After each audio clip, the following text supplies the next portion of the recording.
கர்த்தருடைய பரிசுத்த நாமத்திற்கு மகிமை உண்டாகட்டும். இந்த முதல் வாரத்தில் 2வது ஆராதனையில் பங்கு பெற்று தேவனுடைய முகத்தை தரிசிக்க தாகத்தோடு பல இடங்களிலிருந்து பவனி வந்திருக்கிற உங்கள் அத்தனை பேரையும் வானத்தையும் பூமியையும் படைத்த ஆண்டவராகிய இயேசுவின் நாமத்தில் அன்போடு நான் உங்களை வாழ்த்துகிறேன், வரவேற்கிறேன். அற்புத இயேசு ஊழியத்தின் சார்பாக உங்கள் அத்தனை பேருக்கும் என்னுடைய வாழ்த்துதலை பதிவு செய்து கொள்கிறேன். மிகுந்த எதிர்பார்ப்போடு நீங்கள் வந்திருக்கிறீங்க. நிச்சயமாக எல்லாருக்கும் ஒரு எதிர்பார்ப்பு இருக்கும். மாதம் தொடங்கின உடனே நம்முடைய மனது இந்த மாதத்தில் தேவன் நம்மோடு ஒரு வார்த்தையை கொடுத்து உடன்படிக்கை பண்ணுவார், அந்த உடன்படிக்கையின்படி நம்மை நடத்த அவர் வல்லமையுள்ளவராக இருக்கிறாருன்னு சொல்லி எல்லாருடைய ஆவியும் ஒரு வார்த்தையை எதிர்பார்க்கும். வேதத்தில் சொல்லப்பட்டிருக்கு, நீ நம்ப பண்ணின வார்த்தைகள்.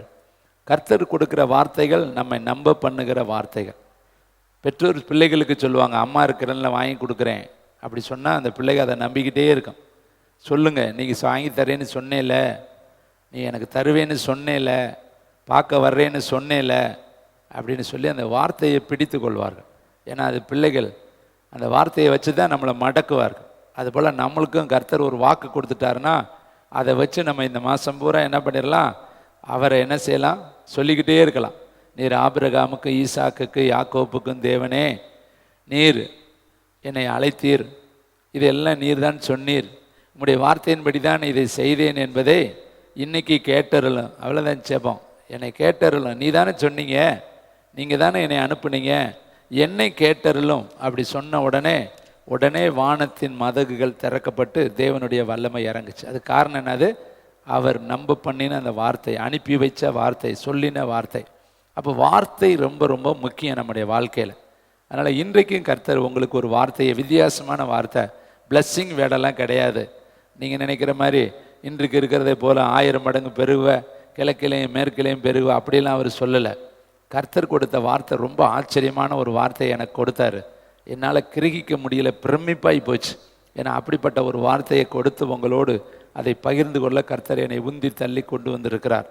நாகும் எழுதின தீர்க்க தரிசன புஸ்தகம் 1081வது பக்கம், பழைய ஏற்பாடு தீர்க்க தரிசன புஸ்தகம், நாகும் எழுதின தீர்க்க தரிசன புஸ்தகம் 1ஆம் அதிகாரத்தில் 2வது 3வது வார்த்தை. கர்த்தர் எரிச்சல் உள்ளவரும் நீதியை சரி கட்டுவருமான தேவன். கர்த்தர் நீதியை சரி கட்டுகிறவர், உக்கிரக கோபம் உள்ளவர். கர்த்தர் தம்முடைய சத்துருக்களுக்கு பிரதிபலன் அளிக்கிறவர். அவர் தம்முடைய பகைஞருக்கு கோபத்தை வைக்கிறவர். கர்த்தர் நீடிய சாந்தமும் மிகுந்த வல்லமையும் உள்ளவர். அவர்களை ஆக்கினை இல்லாமல் தப்புவிக்க மாட்டார். கர்த்தருடைய வழி சுழல் காற்றிலும் பெரும் காற்றிலும் இருக்கிறது. மேகங்கள் அவருடைய பாத தூளாயிருக்கிறது. கர்த்தருடைய பரிசுத்த நாமத்திற்கு மகிமை உண்டாகட்டும். தேவனுடைய சுவாபங்கள், தேவன் எப்படிப்பட்டவர்? இன்னைக்கு நம்ம பார்க்கிற சுவாபங்கள் வேறு. நமக்கு தெரிஞ்ச சுவாபங்கள் எல்லாம் அன்பானவர், இது ஒன்று தான் எல்லாத்துக்குமே தெரியும். எத்தனை முறை பாவம் செஞ்சாலும் அவர் மன்னிச்சிருவார். உலகத்தில் ஒரு பழமொழி சொல்கிறாங்க, கிறிஸ்தவர்களுக்கு என்னங்க, அவங்க சாமி, அவங்க கடவுள், அவங்க தெய்வம், மன்னிக்கிற தெய்வம். எல்லா தப்பும் பண்ணிட்டு மன்னிப்பு கேட்பாங்க, அவங்க மன்னிச்சிடுவாங்க. அதனால் அவங்க துணிஞ்சு பாவங்களை செய்கிறாங்க அப்படின்னு ஒரு பழமொழி பட்டணத்துக்குள்ள தேசங்களில் பேசப்படுகிறது. அப்போ அவங்களுக்கு தெரியுது அவர் மன்னிக்கிறவர், கன்னத்தில் அடித்தவங்களையும் மன்னிக்கிறவர், காரி துப்புறவங்களையும் மன்னிக்கிறவர், சவுக்கில் அடித்தவங்களையும் மன்னிக்கிறவர், சிலுவையில் அடித்தவங்களையும் அவர் மன்னிக்கிறவர். அவருக்கு பெயரே ஒரு பேர் வச்சிருக்கிறாங்க, மன்னிக்கிற தெய்வம். அப்போ உலகத்துக்கு இயேசு யாருன்னு தெரியுது, மன்னிக்கிறவர். வேதத்தில் இருக்க ஒரு கன்னத்தில் அடித்தா மறு கன்னத்தையும் காட்டு, சட்டையை கேட்டால் உட்சட்டையும் கொடுத்துரு, 1 மைல் தூரம் கூப்பிட்டா 2 மைல் தூரம் போ, சபிக்கிறவனை ஆசீர்வதி, பகைக்கிறவனுக்கு நன்மை செய்ய, கைமாறு கருதாமல் கடன் கொடு. இப்படி தான் வசனம் இருக்குது. அப்போ நம்ம ஆண்டவர் எவ்வளோ இரக்கத்தின் சிகரம், எவ்வளவு அன்பு நிறைந்தவர். அழகா யோவான் எழுதுகிறார், தேவன் அன்பாகவே இருக்கிறார். எல்லாம் ஒளிஞ்சு போயிடும், அந்நிய பாஷை ஒளிஞ்சு போயிடும், வரங்கள் ஒளிஞ்சு போயிடும், ஆனால் அன்பு ஒரு காலும் ஒழியாது என்று சொல்லி அன்பை மையப்படுத்தி நிறைய வசனங்கள் இருக்கு. உன்னை நேசிப்பது போல நீ பிறனையும் நேசி. இப்படி எல்லாம் இருக்கிற பொழுது நம்ம இந்த ஒரு சைடாவே தான் பார்த்துக்கிட்டு இருக்கிறோம், அவர் அன்புள்ளவர்னு. ஆனால் நாகும் என்கிற தீர்க்கதரிசிக்கிட்ட கர்த்தர் பேசும் பொழுது அவர் எப்படிப்பட்டவர்னு பேசுகிறார். முதல்ல எரிச்சல் உள்ளவர். எப்போ எரிச்சல் படுவார்? நம்ம அவருடைய வார்த்தைக்கு கீழ்ப்படியாத பொழுது, நம்ம அவருடைய கற்பனைகளை உடைக்கும் பொழுது, நம்ம அவருடைய திட்டத்தை மாற்றும் பொழுது, அவருக்கு விருப்பம் அல்லாத வழியிலே நம்ம பேழையாம் போல போகும் பொழுது, மோசே போல கர்த்தருடைய சித்தத்துக்கு கீழ்ப்படியாமல் பிரமாணங்களை கை கொள்ளாமல் விருத்த சேதனத்தை அவன் தள்ளி போடும் பொழுது கர்த்தர் வழியிலே அவனை கொல்ல பார்த்தார். பிலேயாமை கொல்லும்படி அவர் பட்டயத்தோடு நின்றார் என்று வேதத்தில் எழுதப்பட்டிருக்கிறது. அப்போ அவர் எப்படிப்பட்டவர்? பாவத்தை பார்க்காத சுத்த கண்ணர். பாவத்துக்கும் அவருக்கும் பங்கு கிடையாது. இங்கே வேதம் சொல்லுது பாருங்க, எடுத்த எடுப்பிலே அவர் எரிச்சல் உள்ளவர். இன்னைக்கு நம்முடைய வாழ்க்கையில் சவுலை ராஜாவாக்கின உடனே கர்த்தர் சொன்னார், சவுலை ராஜாவாக்கினது எனக்கு மனஸ்தாபமாக இருக்குது. இந்த வார்த்தையை நான் எப்போ படித்தாலும் ஒரு நிமிஷம் நிறுத்திட்டு நானும் யோசிப்பேன், நம்ம ஏதாவது மனஸ்தாபப்படுற மாதிரி நடந்துட்டோமா? ஆதியாகமம் 6:6 மனுஷனை உண்டாக்கினதற்காக கர்த்தர் மனஸ்தாபப்பட்டார். அவன் நினைவுகளின் தோற்றம் முதல் அவனுடைய நினைவுகள் பொல்லாததாய் இருக்கிறது. பார்த்தீங்களா? மனுஷனை படைச்சிட்டு வருத்தப்பட்டாராம், ராஜாவாக்கிட்டு வருத்தப்பட்டாராம். நம்மளையும் படைச்சதுக்காக ஒருவேளை பட்டிருக்க மாட்டார். பட்டிருந்தாருன்னு வச்சுங்களே, நம்ம எப்படி அவர் முகத்தில் பார்க்கறது? சில பேர் கணவன் மனைவியா எவ்வளோ பிரியமாக இருக்கிறீங்க, ஏதாவது ஒரு சின்ன காரியம் நடந்துட்டா அவங்க சொல்லுவாங்க, ச்சே உன்னை நான் எவ்வளவு நம்பி இருந்தேன், உன் மேலே எவ்வளவு நம்பிக்கை வச்சுருந்தேன், உன்னையவே நான் எவ்வளோ சுற்றி சுற்றி வந்தேன், இப்படி பண்ணிட்டியே, உன் முகத்தை பார்க்கவே எனக்கு பிடிக்கல, நீ என் முன்னாடி நிற்காத, அப்படி சொன்னால் எவ்வளவு அது வேதனையாக இருக்கும். இதே மாதிரி தான் ஆண்டவர் நம்மளை பார்த்து சொல்கிறாரு, உனக்காக நான் எல்லாமே செஞ்சுட்டேனே. அப்போ அருமையானவர்களே, இங்கே அவர் எழுதுகிறார் எரிச்சல் உள்ள தேவன். அடுத்து நீதியை சரி கட்டுகிறவர். இதில் அவருடைய டைட்டில்ஸ் எல்லாமே இருக்குது, நிறைய இருக்குது. இதெல்லாம் நம்ம எப்பயுமே யோசிக்கிறதே கிடையாது. அவர் அன்பாகவே நம்ம பார்த்துட்டு போகிறோம். அவர் நீதி உள்ள நியாயாதிபதி. எவ்வளவுதான் தங்கமாக நீங்கள் அவர்கிட்ட பழகினாலும் சத்தியத்துக்கு விரோதமாக ஒரு காரியத்தையும் அவர் செய்ய மாட்டார். சத்தியம் சத்தியம்தான். அவர் நியாயம் தீர்த்தால் நீதியின் படி இருக்கும், சத்தியத்தின் படி இருக்கும். அவர்கிட்ட எந்த ஒரு தவறான காரியத்தையும் நம்ம பெற்றுக்கொள்ள முடியாது. தவறான காரியத்தை அவர் செய்ய உடன்பட மாட்டார். அந்த வழியில் அவர் வரவும் மாட்டார். நீ எவ்வளவு ஜெபம் பண்ணினாலும், மிகுதியாய் ஜெபம் பண்ணினாலும், பெண்ணும் பிறகுள்ள யாதொன்றையும் இச்சித்தால் உனக்கு அவர் கொடுக்க மாட்டார். அடுத்தவனுடைய நிலத்தை கீரை தோட்டத்தை ஆக்கணும்னு நீ நினைச்சேன்னா கொடுக்க மாட்டார். அருமையான தம்பி தங்கச்சி தாயை தகப்பனை, ஏனென்றால் அவர் சத்தியம் வலுவாதவர், உண்மை வலுவாதவர், நீதி வலுவாதவர். பிறருடைய மனைவியை தன்னுடைய மனைவியாக எடுத்துக்கிட்ட தாவீதை இருதயத்துக்கு ஏற்றவன் தான். தாவீது கர்த்தருடைய இருதயத்தை ரொம்ப தொட்டவன். அவனுக்கு நிகரான மனுஷன் வேதத்தில் வேற ஒரு மனுஷனை நம்ம பார்க்கவே முடியாது. இருதயத்தில் இடம் பிடித்த ஒரு மனுஷன். ஆனால் அவன் தப்பு பண்ணின உடனே கர்த்தர் அவனை தப்பை மூடி மறைக்கலைங்க. நமக்கு தெரிஞ்சவங்க தப்பு பண்ணிட்டா மறைச்சிருவோம். வெளியே சொன்ன அசிங்கம் அல்லது சொல்ல வேண்டாம், அதை அப்படியே நம்மளோட முடிச்சுக்கலாம், அப்படி சொல்லிடுவோம். ஆனால் கர்த்தர் அப்படி கிடையாது. அவனுடைய பாவத்தை கடுமையாய் கண்டித்தார். அவனுடைய பாவத்தை முகமுகமாய் கண்டித்தார். அவனுக்கு மிகப்பெரிய தண்டனை கொடுத்தார். அவன் பாவத்தை உணர்ந்து மனம் திரும்ப அவனுக்கு பலவிதமான உபாதைகளை கர்த்தர் கொடுத்தார். அப்போ நேசிக்கிறது உண்மைதான். ஆனால் நேசிக்கிறவங்க தப்பு பண்ணுனா தண்டனை கொடுப்பதும் உண்மை. ஏனென்றால் அவர் நீதியை சரி கட்டுகிற தேவன். இதை நீங்கள் மறந்துடவே கூடாது. இந்த மாதத்தில் அவருடைய கோபாக்கனை நம்ம மேலே வருதுன்னா நம்ம உட்காந்து உய்த்து ஆராய்ந்து பார்க்கணும். நம்மக்கிட்ட எங்கேயோ ஒரு இடத்துல கேப் இருக்கும், எங்கேயோ ஒரு இடத்துல தேவன் எதிர்பார்த்ததை நம்ம செய்யாமல் இருந்திருப்போம். தேவனுடைய மனதுருக்கத்தை நம்ம புரிந்து கொள்ளாமல் இருந்திருப்போம். எங்கேயோ ஒரு இடத்துல தேவ திட்டத்திற்கு எகென்ஸ்டாக நம்ம செயல்பட்டிருந்தா தேவனுடைய கோபாக்கனை அந்த இடத்துல இறங்கி இருக்கோம். அதை நம்ம ஒவ்வொரு முறையும் நம்ம அலசி ஆராயணும். அதனால தான் வேதத்தில் சொல்லப்பட்டிருக்கு, உங்களை உய்த்து ஆராய்ந்து பாருங்கள். நம்மளை சோதித்து பார்க்கணும். சரி, ரைட். கர்த்தருடைய பரிசுத்த நாமத்திற்கு மகிமை உண்டாகட்டும். இந்த 2வது வசனம் பூரா அவருடைய கேரக்டர்ஸ். 3வது வசனத்தில் அவர் சுபாவம் இன்னும் எப்படி இருக்கு? சாந்தம் உள்ளவர், வல்லமையுள்ளவர், ஆக்கினைக்கு இல்லாமல் நம்மளை தப்புவிக்க மாட்டார். அடுத்த வார்த்தை தான் செய்தி, கர்த்தருடைய வழி எப்படி இருக்கிறது. இன்னைக்கு அநேகர் கேள்வி கேட்குறாங்க, எனக்கு வழியை புரிஞ்சுக்க தெரியலையப்பா, ஆண்டவர் என்னை எப்படி நடத்துகிறார் என்று எனக்கு தெரியல. வேதம் சொல்லுது பாரு, கர்த்தருடைய வழி எங்கே இருக்குதான்? சுழல் காற்றிலையும் பெரும் காற்றிலையும் இருக்கிறது. இன்னைக்கு செய்தி இதுதான், உங்களுக்கு கர்த்தர் வைத்திருக்கிற வழி எங்கே இருக்கிறது. இன்னைக்கு அநேகருக்கு வழி தெரியாததுனால தான் தடுமாறுகிறோம். இதை குறித்து சாலமோன் ஒரு வார்த்தையை எழுதியிருக்கிறாரு, இதை படித்து பார்த்தா நீங்கள் சிரிச்சிருவீங்க. பிரசங்கி புஸ்தகம் 10ஆம் அதிகாரம் 15வது வார்த்தை, 799வது பக்கம். இதை நான் எந்த சர்ச் பண்ணிலாம் எடுக்கலை, செய்தின்னு கொடுத்த உடனே அப்படியே மலன்னு கர்த்தர் அடுத்தடுத்த வார்த்தையை காண்பித்துக்கிட்டே இருந்தார். எனக்கே இது திகில் விட்டும்படி இருந்துச்சு. சரி, இவ்வளோ அழகாக தேவன் நம்மளோடு கூட வார்த்தை வழியாய் வெளிப்படுகிறாரே, அந்த வார்த்தை எவ்வளோ மைனூட்டாக அடுத்தடுத்த வார்த்தையை காண்பிக்கிறாரே. 10ஆம் அதிகாரம் 15வது வார்த்தை, ஊருக்கு போகும். 799வது பக்கம். இந்த பக்கம் இதெல்லாம் ஏன்னா வேகமாக நீங்கள் எடுக்கணும். ஊருக்கு போகும் வழியை மூடன் அறியாததினால் அவன் தொல்லை ஒவ்வொருவரையும் இழைக்க பண்ணும். இப்போ நான் தெரியாத ஒரு ஊருக்கு போகிறேன்னு வச்சுங்களே, நான் நேராக போக மாட்டேன். ஒன்று யாரையாவது கேட்பேன், ஐயா இந்த ஊருக்கு இதான் வழியா, இந்த ஊருக்கு இதான் வழியா, இந்த ஊருக்கு இதான் வழியா, வழி சொல்லுங்கய்யா, எந்த பக்கம் போகணும், எந்த பக்கம் போகணும்.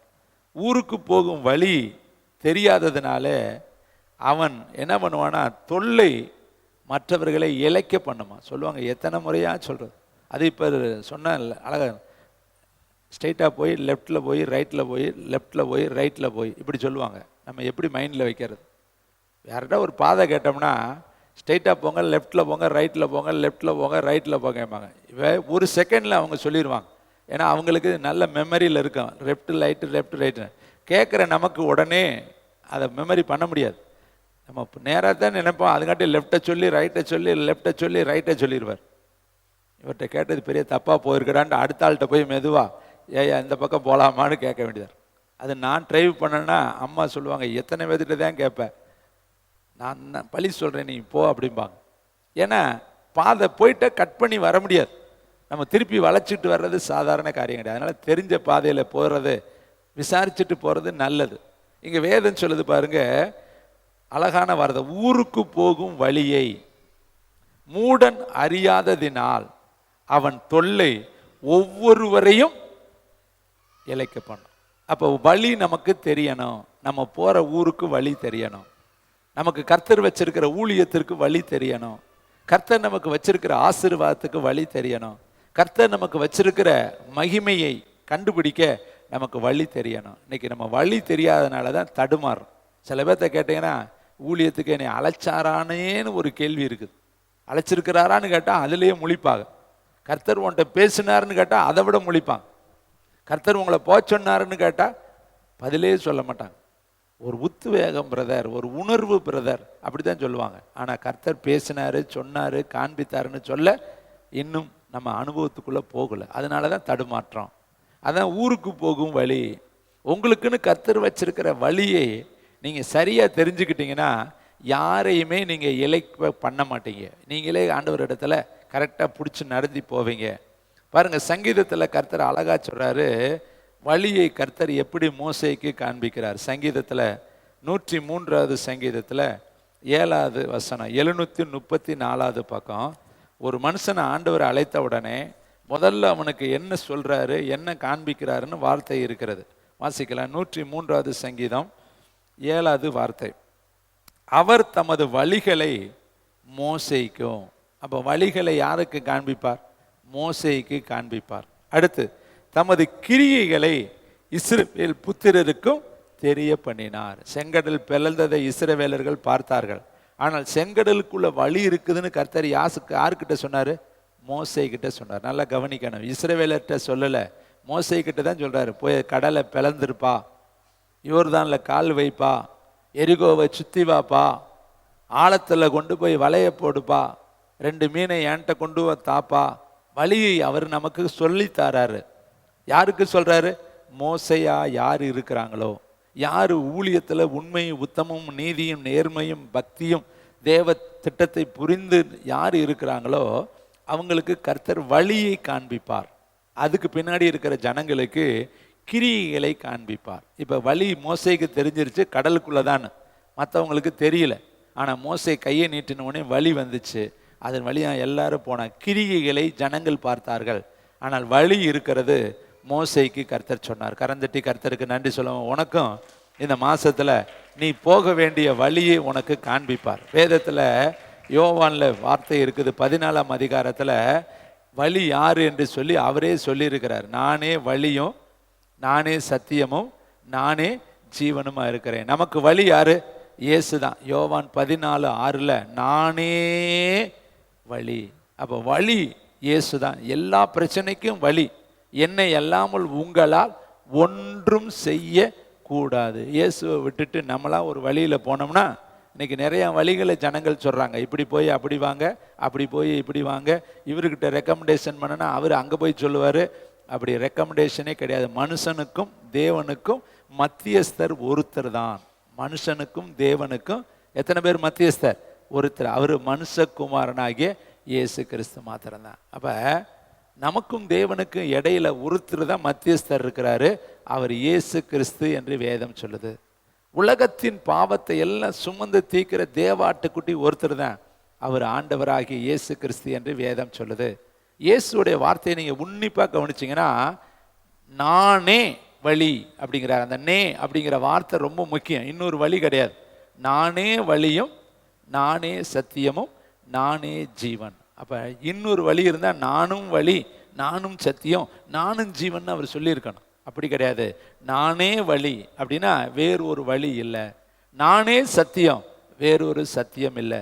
நானே ஜீவன் வேறு ஒரு ஜீவன் இந்த உலகத்துல இல்லை. அதே வார்த்தையை சொல்வாரு, நானே வாசல். என் வழியாய் ஒருவன் உட்பிரவேசித்தால் அவன் உள்ளும் புறமும் சென்று மேய்ச்சலை கண்டடைவான். அப்ப வேறு ஒரு வாசல் இந்த உலகத்துல பரலோகத்துக்கு போறதுக்கு கிடையாது. பாவ மன்னிப்புக்கு வேறு ஒரு வாசல் கிடையாது. பரிசுத்தத்துக்கு வேறு ஒரு வாசல் கிடையாது. ஒரே ஒரு வாசல் மட்டும்தான், அது இயேசு கிறிஸ்து என்கிற வாசல். இதே வார்த்தை தான் சொல்றாரு, நானே நல்ல மேய்ப்பன். வேறு ஒரு மேய்ப்பன் இந்த உலகத்துல கிடையாது. வேற மேய்ப்பர்கள்லாம் கள்ளரும் கொள்ளைக்காரர்களும். அவர்கள் பின்னாடி வெளியில வருவாங்க. வாசலை திறந்து வர்றவன் தான் உண்மையான மேய்ப்பன். இப்ப கேட்டை திறந்துட்டு நேராக வர்றவங்க தான் வீட்டுக்கு சொந்தக்காரர்கள், ஆலயத்துக்கு சொந்தக்காரர்கள். உங்க வீட்டுக்காரர்கள் வீட்டு வெளியே கேட்டு வெளியே தான் வருவாங்க. யாராவது பின்னாடி கொல்லப்பக்கம் ஏறி குதிப்பாங்களா? வீட்டுக்காரங்க யாராவது கொல்லப்பக்கம் ஏறி வருவாங்களா? வரமாட்டாங்க. அப்படி வந்தாங்கன்னா அவர்கள் வீட்டுக்கு சொந்தக்காரர்கள் அல்ல. திருடன் திருட வருகிறான், கொல்ல வருகிறான், அழிக்க வருகிறான். நானும் அவைகள் எல்லாவற்றுக்கு ஜீவன் உண்டாயிருக்கவும் அவைகள் பரிபூரணப்படவுமே வந்தேன். இப்ப எரேமியா தீர்க்கதரிசி ஒரு நல்ல ஆலோசனை கொடுக்கிறாரு. நீங்கள் அந்த தீர்க்க தரிசன வேதத்திலே ரொம்ப டாப்பான ஒரு தீர்க்கதரிசினா எரேமியா தீர்க்கதரிசி தான். அந்த எரேமியா தீர்க்கதரிசி எழுதின 6ஆம் அதிகாரம், எரேமியா 6ஆம் அதிகாரம் 16வது வார்த்தை. Thank you Jesus. எல்லாரும் எடுத்துக்கொள்ளலாம். எரேமியா 6:16. வழியிலே நின்று, நம்ம போய்கிட்டு இருக்கிற வழி பரலோகத்துக்கு போற பாதை. நம்ம பரலோகத்துக்கு போறோம். பூலோகத்துல பிறந்து பரலோகத்துக்கு போறோம். ஒரு அழகான தெய்வ மனுஷர் சொல்லி இருக்கிற ஒரு வார்த்தை, ஒரு மனுஷன் பை ஊர்ல இருந்து பொய் ஊருக்கு வந்திருக்கிறான். இப்ப நீங்க 2 ஊர்ல இருக்கிறீங்க. பை ஊரை முடிஞ்சிருச்சு. 10 மாசம் அருள் சார் ஒரு பையில இருந்தாரு, மேக்ஸி சிஸ்டர் ஒரு பையில இருந்தாங்க, ஜெயராஜ் பிரதர் ஒரு பையில இருந்தாரு, கிறிஸ்டி சிஸ்டர் ஒரு பையில இருந்தாங்க. இப்படி இங்க இருக்கிற எல்லாருக்குமே ஒரு பை வாழ்க்கை இருந்துச்சு. கர்ப்ப பையில இருந்தீங்க அம்மா வாழ்க்கையில. யோசித்து பாருங்க, அம்மா நீங்க பிறந்தப்ப எப்படி இருந்திருப்பீங்க? நான் இன்றைக்கு நடு இரவு அதை நான் தியானித்தேன். ஏன்னா நான் வேதத்தை மெடிடேஷன் பண்ணும் பொழுது என்னுடைய பிறப்பின் வர்த்தமானங்களை கர்த்தர் என் மனக்கண்ணில் கொண்டு வந்து, நான் பிறந்த நாளைக்கு எப்படி இருந்திருப்பேன், எங்க அம்மா என்னை எப்படி வளர்த்துருப்பாங்க, நான் என்னெல்லாம் சேட்டை பண்ணியிருப்பேன்லாம் கொஞ்சம் நேரம் அதை எனக்கு என்னாச்சு தியான நேரமாக போயிடுச்சு. அப்படிலாம் நம்மளை வளர்த்து கொண்டு வந்தாங்களே.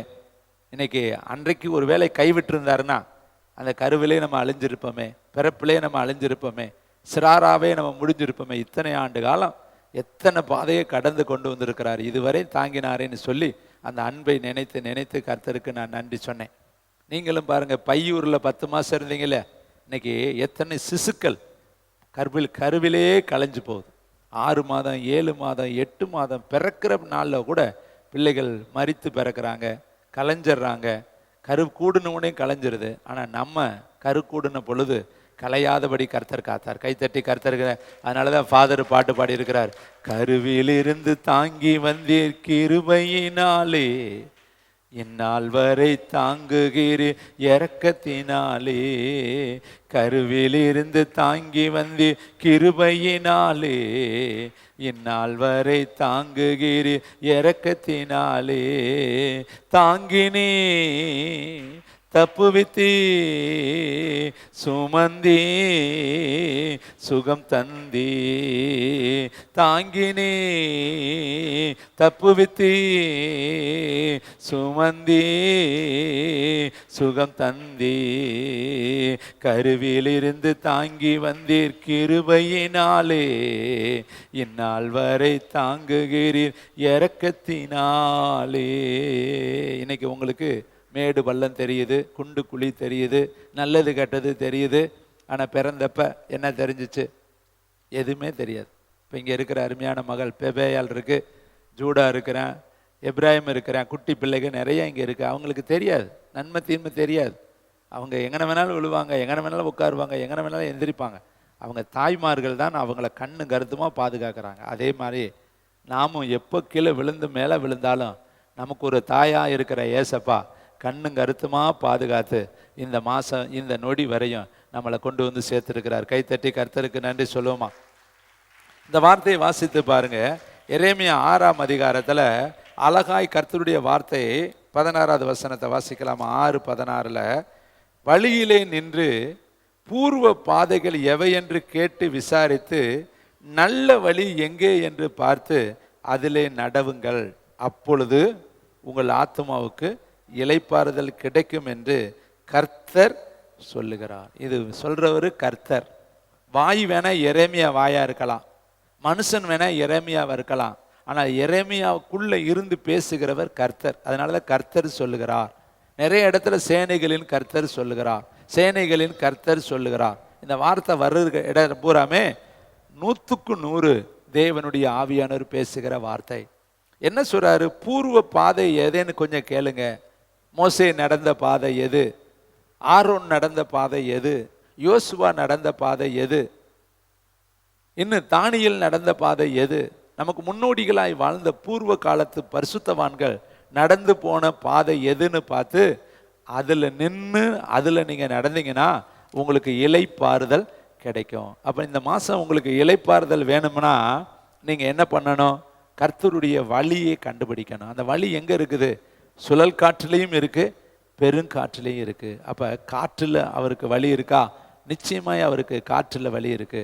கடல்ல அவருக்கு வழி இருக்குதா? நிச்சயமாய் கடல்ல அவருக்கு வழி இருக்குது. நதியில் அவருக்கு வழி இருக்குதா? நிச்சயமாய் நதியிலும் அவருக்கு வழி இருக்கு. வானத்தில் அவருக்கு வழி இருக்குதா? வழி இருக்குது. அவரால் செய்யக்கூடாத காரியம் பூமியில ஒண்ணுமே கிடையாது. வானத்திலாவது பூமியிலாவது பூமியின் கீழாவது அவரால் முடியாததுன்னே ஒன்றுமே கிடையாது. ஆனா நீங்க அவரை அந்த அளவுக்கு பற்றி கொள்ளணும், அந்த அளவுக்கு நம்பணும், அந்த அளவுக்கு விசுவாசிக்கணும், அந்த அளவுக்கு அவரை அண்டிக் கொள்ளணும். வேதம் சொல்லுது, அவரை அண்டிக் கொள்கிற யாவரும் பாக்கியவான்கள். அப்ப இங்க வேதம் சொல்லுது, உங்க ஆத்மாவுக்கு இளைப்பாறுதல் வேணுமா? நீங்க நல்ல வழி எங்கே என்று பார்த்து. அப்ப இந்த உலகத்துல நிறைய வழி சொல்லுவாங்க, ஆனா எல்லா வழியும் பரலோகத்துக்கு போற வழி கிடையாது. இப்ப பையூர்ல இருந்தீங்க, இப்ப வந்திருக்கிற ஊர் என்ன ஊர்? வார வாரம் இதை தானே பிரதர் சொல்றீங்க. எனக்கு கட்டாயம் இதை தாங்க சொல்லணும். மறுபடியும் மறுபடியும் நான் உங்களுக்கு சொல்லுகிறேன். ஏன்னா பிள்ளையின் இதயத்துல மதியினம் ஒட்டி கொண்டு இருக்கும், தண்டனையின் பிரம்பு அதை நீக்கும். இயேசு கிறிஸ்து 3 நாள் பிரசங்கம் பண்ணார். என்ன பண்ணினார்? எனக்கு ஒரு பெரிய கொஸ்டின், ஆனால் கொஞ்சம் தான் எழுதி இருக்குது. அதில் பாக்கியவான் பாக்கியவான் பாக்கியவான்னே சொல்லிட்டார். 3 நாள் பிரசங்கத்தை பார்த்தா நமக்கு கொஞ்சம் தான் இருக்குது. ஆனால் 5000 பேர் கேட்டாங்களாம். ஆனால் மைக்கு கிடையாது, இது கிடையாது, ஸ்பீக்கர் கிடையாது, அங்கே எந்த செட்டு கிடையாது, எந்த பந்தல் கிடையாது, அங்கே தண்ணி கிடையாது, ஒன்றும் கிடையாது. உட்காந்து கேட்குறாங்க. அப்போ எந்த அளவுக்கு அவர் பிரசங்கம் பண்ணியிருப்பார். பவுல் பிரசங்கம் பண்ணுறேன், நடு ராத்திரியில் பிரசங்கம் பண்ணுறேன்.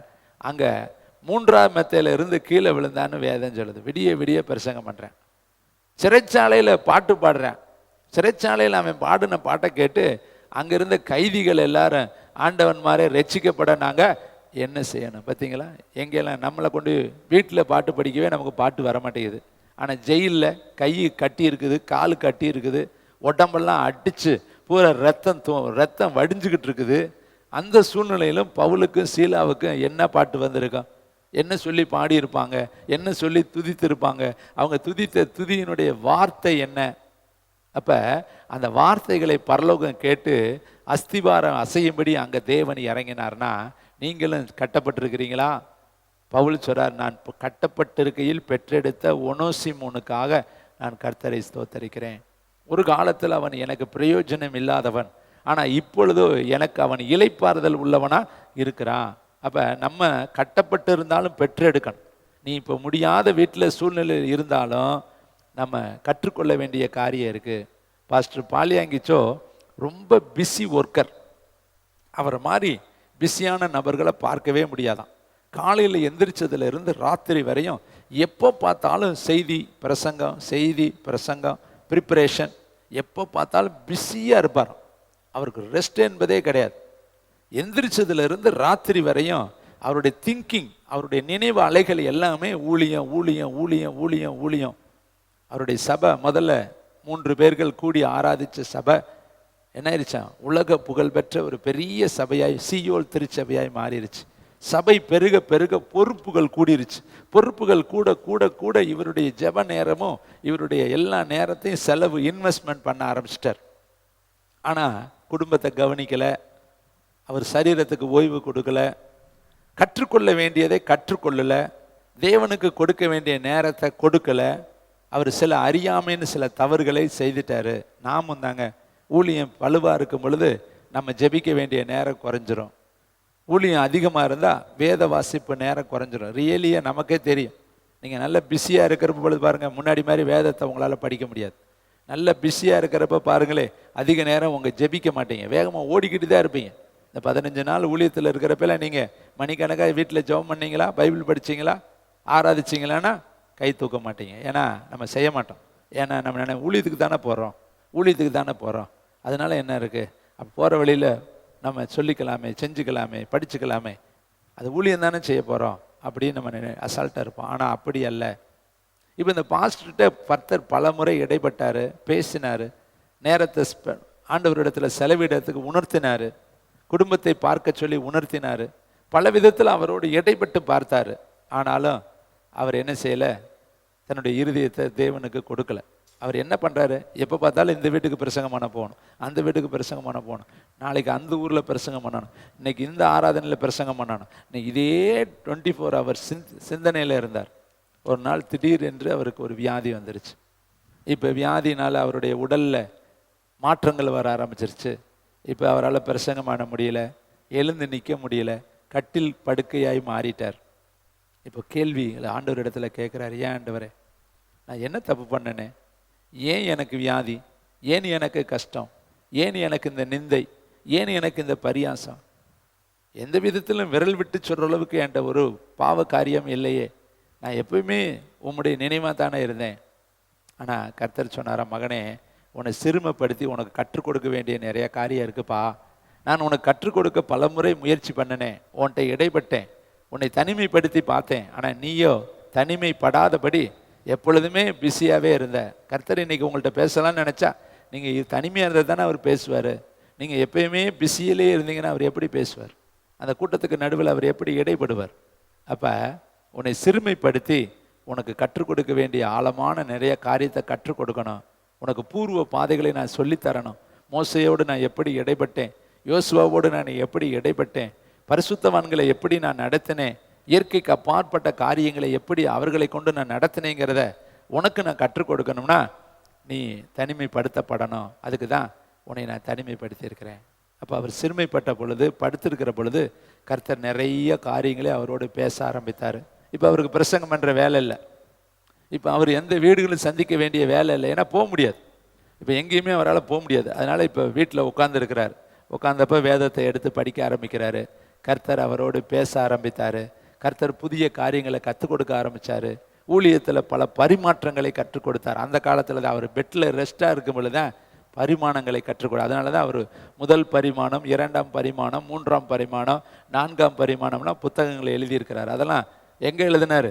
பெட்டில் அவரால் நடக்க முடியாத காலத்தில் தான் எழுதினார். அப்போ தனிமைப்படுத்தி தான் சில காரியத்தை கர்த்தர் கற்றுக் கொடுத்தார். நமக்கும் கூட ஓட்டச்சாலையில், பந்தயச்சாலையில் ஓடிக்கொண்டு இருக்கும் பொழுது எங்கள் வசனத்தை நீங்கள் நல்லா கூர்ந்து பாருங்களேன். 6ஆம் அதிகாரத்தில் 16ஆம் வசனத்தை கவனி. வழியிலே நின்று பூர்வ பாதைகள் எவையென்று கேட்டு விசாரித்து நல்ல வழி எங்கே என்று பார்த்து அதில் நீங்கள் கொஞ்சம் நின்று கொஞ்சம் கவனி.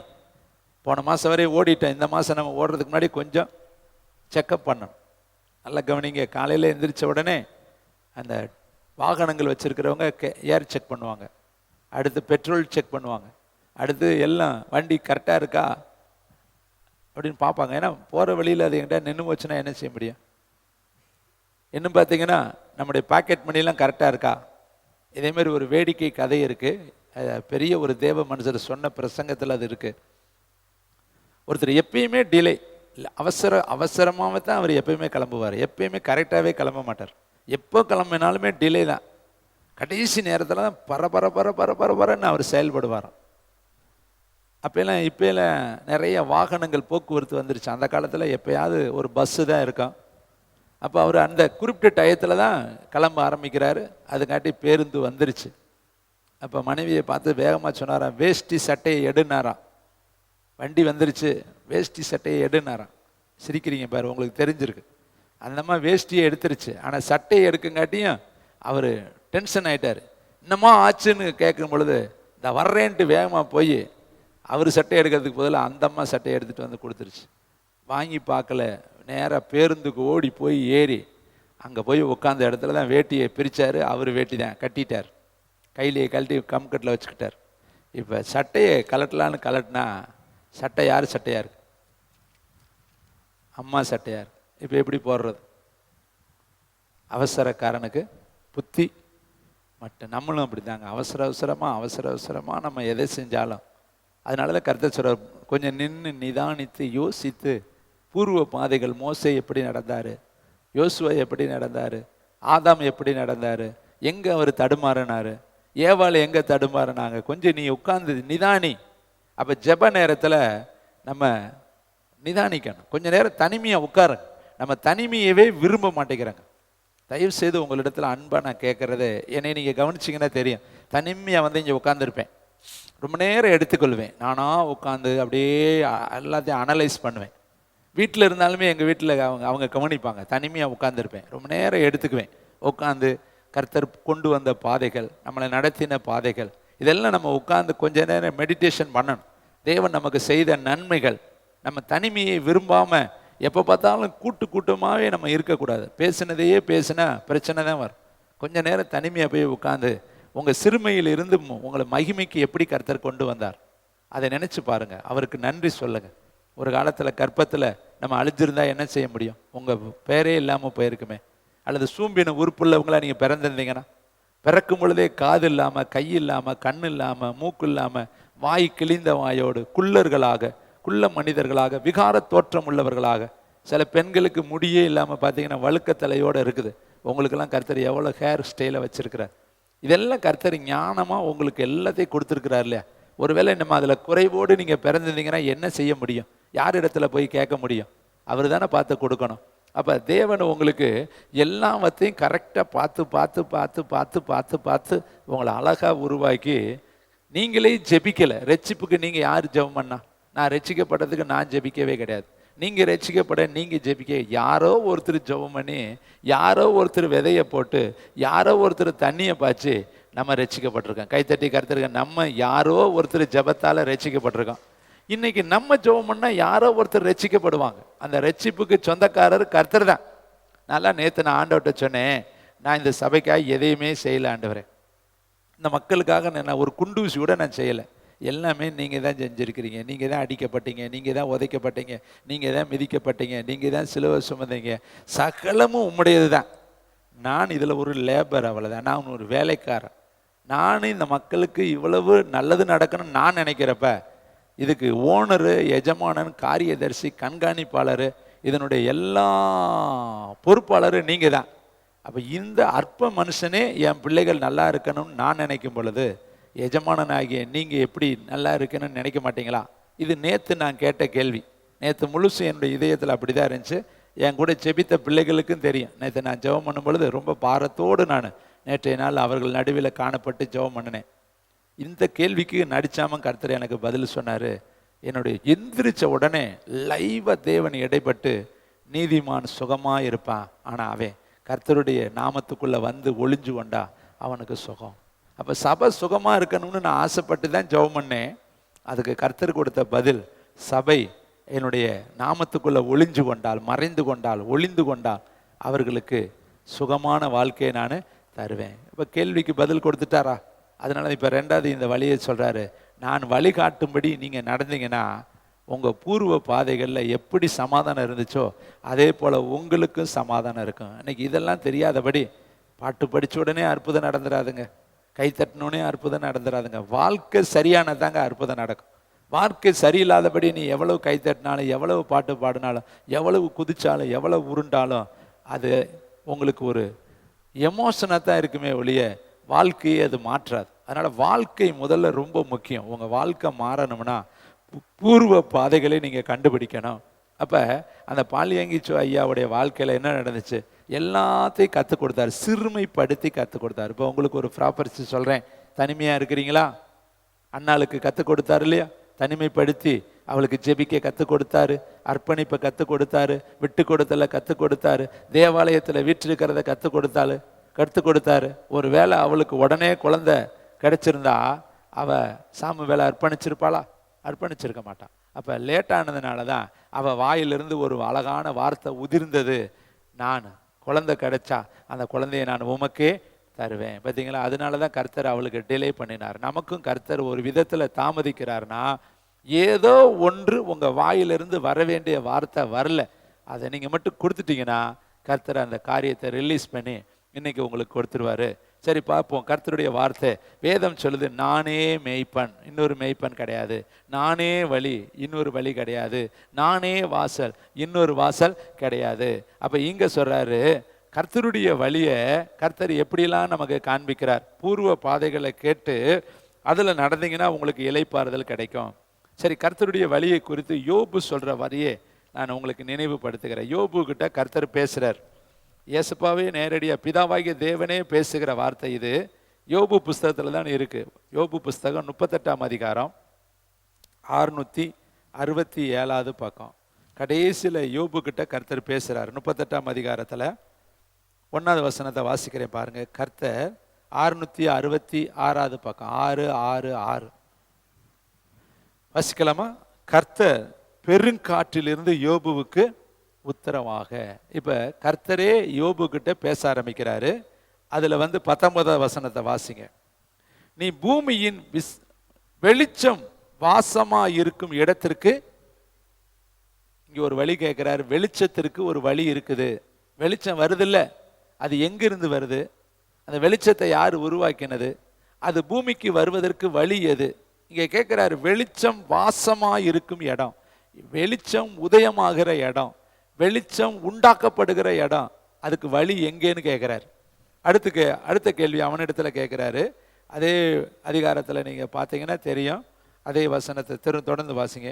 இருள் குடி கொண்டிருக்கும் ஸ்தலம் எங்கே? அதுக்கு ஒரு இடம் இருக்கு. இருட்டு இருக்குல்ல, இப்போ ராத்திரியான இருட்டு வருது இல்லையா, கும் இருட்டு. எகிப்து தேசத்துல 3 நாட்கள் தடவி கொண்டு இருக்கத்தக்கதான இருட்டு. ஒருத்தருக்கு ஒருத்தர் தெரியல. இப்போ நம்ம வீட்டிலே ஒரு நாளைக்கு என்ன இல்லை, கரண்ட் இல்லை, யூபிஎஸ் இல்லை, எல்லாம் ஆஃப் ஆயிடுச்சு, சுவிட்ச் ஆஃப் ஆயிடுச்சுன்னா தெரியாது. எல்லாம் இருட்டு, கும் இருட்டாக இருக்கும். கார் இருள், பயங்கர இருள். அப்போ இருளுக்கு ஒரு இடம், ஒரு வழி இருக்குது, வெளிச்சத்திற்கு ஒரு வழி இருக்குது. இந்த இடத்துல தான் அதை நம்ம பார்க்குறோம். அது எங்கே இருக்கு? கர்த்தர் யோபு கிட்ட கேட்குறார். அவன்கிட்ட நிறைய கேள்வி கேட்குறார். பாரு 10வது வசனத்தை 16வது வசனம். நீ சமுத்திரத்தின் அடித்தளங்கள் மட்டும் புகுந்து ஆழத்தின் அடியில் உலாவினது உண்டா? மரண வாசல் உனக்கு திறந்தது உண்டா? மரண இருளில் வாசல்களை நீ பார்த்தது உண்டா? நீ பூமியின் விசாலங்களை ஆராய்ந்து அறிந்தது உண்டோ? இவைகள் எல்லாம் நீ அறிந்திருந்தால் சொல்லு. அவன்கிட்ட கேள்விகளை அத்தனை கேள்வி 38ஆம் அதிகாரத்திலிருந்து கேட்கிறார். ஒவ்வொரு கேள்வியும் கேட்கும் பொழுது கர்த்தர் சொல்றது அந்த கேள்விகளை பார்த்தாலே இருதயம் நின்று விட்டு போயிடும். அவ்வளவு கேள்விகளை அவனை கேட்கிறார். அப்போ அவன் சொல்றான், நான் தெரியாம பேசிட்டேன், என்னை தயவு செய்து மன்னிங்கன்னு சொல்லி கர்த்தரிடத்துல தஞ்சம் போகிறான். நம்ம இன்னைக்கு 1000 கேள்வி கேட்கறது. ஏன் எனக்கு தரல, ஏன் எனக்கு கொடுக்கல, ஏன் அமைதியா இருக்கிறீங்க, ஏன் என் பிள்ளை மட்டும் இப்படி இருக்கு? அதுக்கு 1000 காரணம் இருக்கும் தம்பி, தங்கச்சி, தாயை, தம்பி. நம்ம இன்னைக்கு ஒரு சின்ன சம்பவம் நடந்தா கேள்விகள் கேட்குறேன். இன்னைக்கு பார்த்தீங்கன்னா நம்ம பிள்ளைகளே நிறைய பிள்ளைகள் சுகவீனப்பட்டிருக்கிறாங்க. அவங்க மனசுக்குள்ள கேள்வி இருக்கும், ஏன் எங்கள் வீட்டில் பிரச்சனை. அருமையான மகள் கடந்த வாரம் நேற்றைய நாளில் நான் பேசும் பொழுது எனக்கு இங்கே வலிக்குது, அங்கே வலிக்குது, இடுப்பு வலிக்குது. ஏன்? நம்ம கேள்விகள் நிறையா இருக்கும். ஒவ்வொன்றுக்கும் ஒரு காரணம் இருக்கும். கர்த்தர் ஒவ்வொன்றையும் ஒரு விதமாய் அனுமதிப்பார். லாசருக்கு செய்தி மறிச்சிட்டாங்கிற செய்தி ஏசப்பாவுக்கு போய் கிடைச்சிருச்சு. மார்த்தாள் அழுதுகிட்டு இருக்கிறது ஏசப்பாவுக்கு தெரியும். மரியாள் அழுது கொண்டு இருக்கிறது ஏசப்பாவுக்கு தெரியும். லாசருவை கல்லறையில் வச்சுட்டாங்கிறது ஏசப்பாவுக்கு தெரியும். தேசமே எதிர்பார்த்து கொண்டு இருக்கிறது ஏசப்பாவுக்கு தெரியும். ஆனா ஏசப்பா தாமதிக்கிறார். ஏன்? தேவனுடைய மகிமை விளங்குவதற்காக அவர் தாமதிக்கிறார். அன்னைக்கு அவர் கிளேசப்பட்டு அந்த மனித தன்மையில ஹியூமன்ல வந்திருந்தாருன்னா உடனே அழுதாங்கன்னு அவர் ஓடி வந்திருந்தா தேவனுடைய நாம அங்க மகிமைப்பட்டிருக்காது, கர்த்தருடைய அற்புத செயல் வெளிப்பட்டிருக்காது. அதனாலதான் கர்த்தர் தாமதிக்கிறார். அப்ப கர்த்தர் தாமதிக்கிறாரு, அமைதியா இருக்கிறாரு, கர்த்தர் ஒன்றும் சொல்ல மாட்டேங்கிறாருன்னா அதுல ஒரு பெரிய காரியத்தை வைத்திருக்கிறார் என்று அர்த்தம். அதனால நம்ம அந்த அமைதி மாறு வரையும் நம்ம பொறுமை காத்து கர்த்தருடைய வழிக்காக நம்ம உட்கார்ந்துருந்தா நிச்சயமாய் கர்த்தர் நன்மையானதை நமக்கு தருவார். அதனாலதான் வேதம் சொல்லுது, உன் வழியை கர்த்தருக்கு ஒப்புவித்து.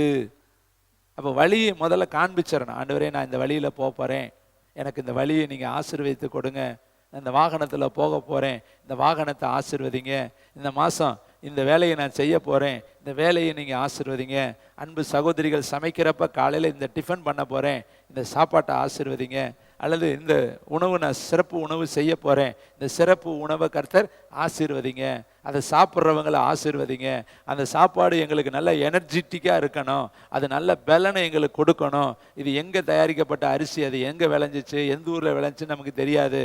இந்த பருப்பு எங்கே விளைஞ்சுன்னு நமக்கு தெரியாது. அதில் நீங்கள் ஊற்றுற எண்ணெய் எந்த ஊரில் தயாரித்தது, அது எந்த சுத்தமான எண்ணெயா எண்ணெய் உங்களுக்கு தெரியாது. கடுகு எங்கேருந்து வந்துச்சு உங்களுக்கு தெரியாது. எல்லாமே தெரியாத ஒன்றை நீங்கள் பயன்படுத்துகிறீங்க. அதில் எந்த பாய்சன் இல்லாதபடி இருக்கணும்னா சமையல் பண்ணக்கூடிய புத்தியுள்ள ஸ்திரீகளாக நீங்கள் என்ன பண்ணணும்? சாப்பாட்டுக்கு ஜெபம் பண்ணணும். எத்தனை பேர் பண்ணுறீங்கன்னு எனக்கு தெரியல. ஆனால் உலகத்தில் இருக்கிற சில தாய்மாரை நான் பார்த்துருக்குறேன். அவங்க சிலுவை போடுவாங்க, நான் பார்த்துருக்குறேன். அவங்க சிலுவையை போட்டுட்டு அவங்க வாட்டில் போடுவாங்க. அவங்களுக்கு கூட ஒரு பயம் இருக்குது, நம்ம சமைக்க போகிறோம் சிலுவையை போடலான்னு. ஆனால் நீங்கள் 5 நிமிஷம் அந்த காரியத்துக்கு தயவு செய்து ஜெபம் பண்ணுங்க. நீங்கள் கொடுக்குற உணவில் ஆரோக்கியம் இருக்குது, நீங்கள் கொடுக்குற உணவில் பலன் இருக்குது, நீங்கள் கொடுக்குற உணவில் சத்துவம் இருக்குது. அந்த உணவை ஆரோக்கியமாக மாற்ற கர்த்தரால முடியும். ஆனால் நீங்கள் அதுக்கு என்ன பண்ணணும்? ஜெபிக்கணும். ஆனால் நீங்கள் அதுக்கு ஜெபிக்கிறதுக்கு உங்களுக்கு நேரமே இல்லை. தாய்மார்கள் அவசரமாக எதை செஞ்சாலும் டென்ஷனா, எதை செஞ்சாலும் எரிச்சலா, எதை செஞ்சாலும் முறுமுறுப்போடு கசப்போடு அதை நீங்கள் கீரை போல கசப்பு கலந்த கீரை மாதிரி செஞ்சா அது எப்படிங்க டேஸ்டாக இருக்கு? அது ஒரு வேலையை செய்யும் பொழுதே கசப்போடு செஞ்சா, குழப்பத்தோடு செஞ்சா, டென்ஷனோடு செஞ்சா. அருமையானவர்களே, மரியாள்கிட்ட கற்றுக்க வேண்டிய ஒரு பாடம் இருக்கு. அடிமைன்னு அவங்க ஒத்துக்கிட்டாங்க. சொல்றாங்க, ஆண்டவருக்கு நான் அடிமை, உங்களுடைய வார்த்தையின்படியே எனக்கு ஆகட்டும். இப்போ நீங்களும் ஊழியத்துக்கு வரும் பொழுது, குடும்பத்துக்கு வரும் பொழுது, இவரோட நான் வாழுவேன், இவரோட நான் இருப்பேன், சாவு வரை இவர் தான் எனக்கு, இவரோட வாழ்விலும் தாழ்விலும் இன்பத்திலும் துன்பத்திலும் நோயிலும் நொடியிலும் நான் தான் சொன்னது மாதிரி பார்க்குறீங்க. நீங்களாம் சொல்லவே இல்லையா? சொல்லியாவது பாருங்களேன். மறந்து போச்சா? அன்னைக்கு எனக்கு புதுசுக்கு வந்தேன், எப்படி இருக்கேன்? நல்லா தானே இருக்கேன். புதுக்கடையில் டீ நல்லா தானே இருக்கும், புதுக்கடையில் இட்லி நல்லா தானே இருக்கும், புதுக்கடையில் எல்லாமே நல்லா தானே இருக்கும். புதுசுக்கு வேலைக்கு போனப்போ ஜாய் எவ்வளோ ஒர்க் பண்ணியிருக்கேன், சார் எப்படி ஒர்க் பண்ணியிருப்பார், நாங்களும் புதுசு நாளுங்கிறப்ப எப்படி இருக்கும் யோசித்து பாருங்க. இப்போ அன்னைக்கு புது கல்யாணம் முடிச்சப்ப நான் அதை நினச்சி பார்க்குறேன். சௌமியாவும் எபியும் எப்படி இருந்திருப்பாங்க அந்த நாள். இன்னைக்கு பார்த்தா அதுக்கு மரியாதையெல்லாம் எப்படி ஆகிப்போச்சு? தேஞ்சு கடைசியில் ஓடா போச்சு. எல்லாத்துக்குள்ளேயும் அவங்களத்தான் உரிமையாக நான் சொல்ல முடியும், மற்றவங்கள சொன்னால் வருத்தப்படுவீங்க. அப்போ நம்முடைய வாழ்க்கையில் வழியை ஆண்டவர்கிட்ட கொடுங்க. ஆண்டவர் இந்த வேலை செய்ய போகிறேன், அழகா வேதம் சொல்லும், வழியை கர்த்தருக்கு ஒப்புவித்து அவர் மேலே நம்பிக்கையாயிரு, அவரே அந்த வழி உன் வழி.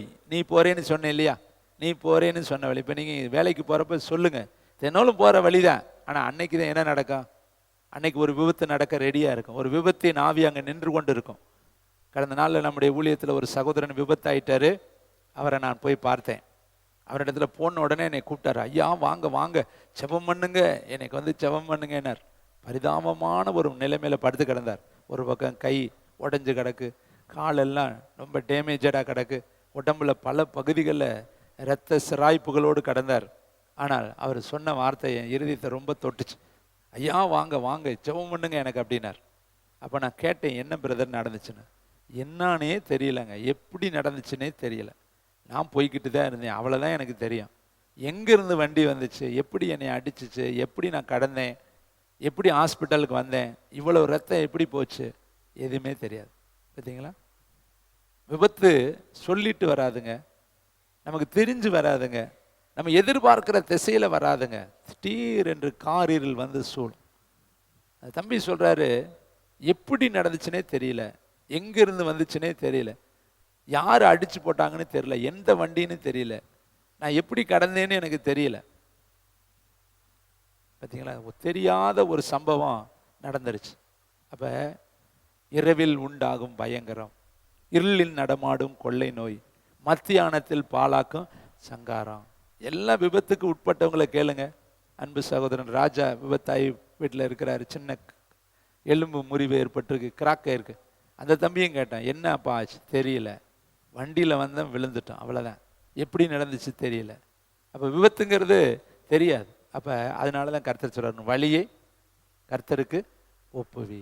நீ என்ன அடுப்பு வேலை சரியா ஒப்புவி, வேலைக்கு போறியா ஒப்புவி, டீச்சிங் பண்ண போறியா ஒப்புவி, போர் வண்டிக்கு போறியா ஒப்புவி, வண்டி லோடு ஏற்ற போறியா ஒப்புவி.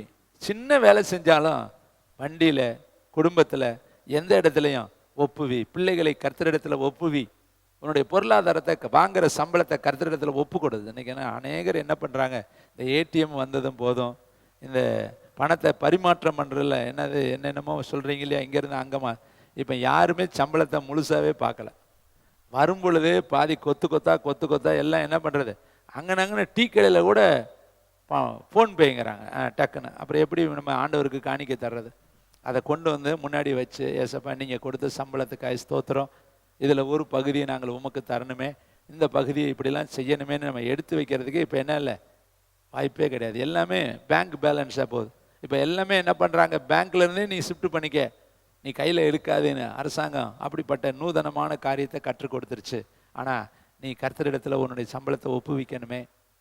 சம்பளம் கைக்கு வரலையா, நோட்டு வச்சிருப்பீ இல்லையா, அல்லது அமௌண்ட்டை அது எழுதி ஆண்டவர்கிட்ட சொல்லு, ஆண்டவரை இந்த அமௌண்ட்டை எனக்கு கொடுத்தீரே, இந்த அவ்வளோ சம்பளங்களை நாங்கள் கிரகிக்க, நாங்கள் பெற்றுக்கொள்ள எங்களுக்கு தயவு பாராட்டினீரே, ஈவு பாராட்டினீரே, இரக்கம் பாராட்டினீரே, உமக்கு கொடான கோடி ஸ்தோத்திரன்னு சொல்லி அதில் ஒரு பகுதியை அவரை கனம் பண்ணும்படி, அவரை மேன்மைப்படுத்தும்படி, அவருக்கு மதிப்பு தரும்படி, அவரை உயர்த்தும்படி, கொடுத்தவருக்கு கனம் சொல்லும்படி கர்த்தர் சொல்றாரு, சம்பாதிக்கத்தக்க பெலனை நான் உனக்கு கொடுத்தேன். பெலனை அவர் தாங்க கொடுத்தார். இன்னைக்கு எத்தனையோ பேர்களுக்கு சம்பார்த்தனை இல்லை, ஆனால் நமக்கு கர்த்தர் சம்பாத்தியத்தை கொடுத்துருக்கிறார். கொடுத்தவருக்கு நம்ம கொடுத்த யோசித்தோம்னா எப்படிங்க நமக்கு கொடுப்பார்? அருமையான தம்பி, தங்கச்சி, தாயே, தகப்பனே, வழியை கர்த்தருக்கு ஒப்புவி. அப்போ அந்த வழியை அவர் வாக்கிய பண்ணுவார். அப்போ தான் அந்த வழி நமக்கு ஆசீர்வாதமாக இருக்கும். இல்லாட்டி அந்த வழி வேற வழியாக போயிடும். அந்த வழி என்னது? பழத்துக்கு போகிற லா போட்டால் போகிற பாதை, அதே குண்டுல்லி போட்டோம்னு வச்சுக்க, வேதனை தான், துடிப்பு தான், கத்திக்கிட்டு தான் கிடக்கணும். நம்ம போன வழியில் வேற வழி வந்து மாட்டிக்கொள்ளும். நீங்கள் அப்போஸ்தலர் புஸ்தகத்தில் வாசித்தா, அவர்கள் பெறப்படுகிறார்கள், தென்றல் காற்று அடிச்சுச்சான். முதல்ல என்ன அடிச்சுச்சான்? அழகான தென்றல் காற்று. அப்பயும் பவுல் சொல்றாரு, இந்த பிரயாணம் தேவனுக்கு ஏற்புடையது அல்ல, இந்த பிரயாணத்தில் செய்ய வேண்டாம், அங்கே ஒரு தடையை நான் பார்க்கிறேன், இந்த பிரயாணம் வேண்டான்னு சொல்லி தேவனுடைய ஊழியக்காரராகிய பவுல் எச்சரிக்கிறார். ஆனால் அவர்களோ பவுலுடைய வார்த்தையை விட மாலுமியின் வார்த்தையை நம்பினார்கள். மாலுமி ஏன்னா கப்பல் ஓட்டுறவர், அந்த கப்பலுடைய திசைகள் அவருக்கு தெரியும், அங்கே அடிக்கிற காற்று அவருக்கு தெரியும். அந்த சூழ்நிலைகளை அவர்கள் நம்பினார்கள். நாம பார்த்தீங்கன்னா கொத்தனார் சொல்கிறத கேட்போம், சித்தாள் சொல்கிறத கேட்போம், இன்னும் பார்த்தீங்கன்னா ஒரு தொழிலில் அனுபவசாலிகளை கேட்போம். அவங்க சொன்னதை நம்ம நம்பிடுவோம். ஏன்னா அவங்களுக்கு அனுபவம் இருக்குதுங்க. அவங்க சொன்ன சரித்தாங்க. நம்ம பிள்ளைகளையும் பாருங்கள், மேற்படிப்பிற்கு சேர்க்கும் பொழுது யாராவது அனுபவம் உள்ளவர்களை போய் நம்ம கேட்போம். அவங்கள கேட்கும் பொழுது அவங்களுக்கு என்ன சொல்கிறாங்களோ அதை அப்படியே நம்ம மனசில் பதித்து கொள்வோம். அதையே தான் நம்ம சொல்லுவோம். மெடிக்கலில் யாராவது அனுபவசாலி சொன்னால் அதை நம்ம கேட்போம். ஆனால் மெடிக்கலுக்கெல்லாம் பெரிய மெடிக்கல் ஒருத்தர் இருக்கிறாரு, அவரிடத்துல நம்ம போய் வழியை கேட்க மாட்டோம். ஆண்டவரே, நாங்கள் இதில் என்ன செய்ய சித்தமாக இருக்கிறீர்? பவுல் அதை கேட்குறாரு, நான் என்ன செய்ய சித்தமாக இருக்கிறீர்? இந்த வாரியை கேட்குறாரு பாரு, நான் எங்கே செய்யணும்? அப்போ எழுந்து பட்டணத்துக்குள்ளே போ, அங்கே உனக்கு சொல்லப்படும். உடனே அவர் சொல்லலை. அதுக்கு 3 நாள் ஆச்சு. 3 நாள் அவர் வெயிட்டிங்கில் இருக்கிறார். 3 நாள் பார்வையில்லாதவராக இருக்கிறார். 3 நாளாக ஒரு இடத்துல அவர் அமைதியாக இருக்கிறார். ஏன்னா பதில் வருவதற்கு 3 நாள். அப்போ ஒரு நாள் 1000 நாள் போலவும் 1000 நாள் ஒரு நாள் போலவும் இருக்குன்னா 3 நாளுங்கிறது 300 நாளாக கூட இருக்கலாம். 3 நாளுங்கிறது 3 வருஷமாக கூட இருக்கலாம். 3 நாளுங்கிறது 30 வருஷமாக கூட இருக்கலாம். ஆனால் அந்த சொல்லிட்டார்ல வழியை காண்பிப்பேன்னு, அது வரையும் நம்ம என்ன பண்ணணும்? காத்திருக்கணும். வழியை கர்த்தருக்கு ஒப்புவித்து காத்திருக்கணும். அருமையான தேவனுடைய பிள்ளைகளே, இன்னும் பாருங்க, வழி எங்க இருக்கு?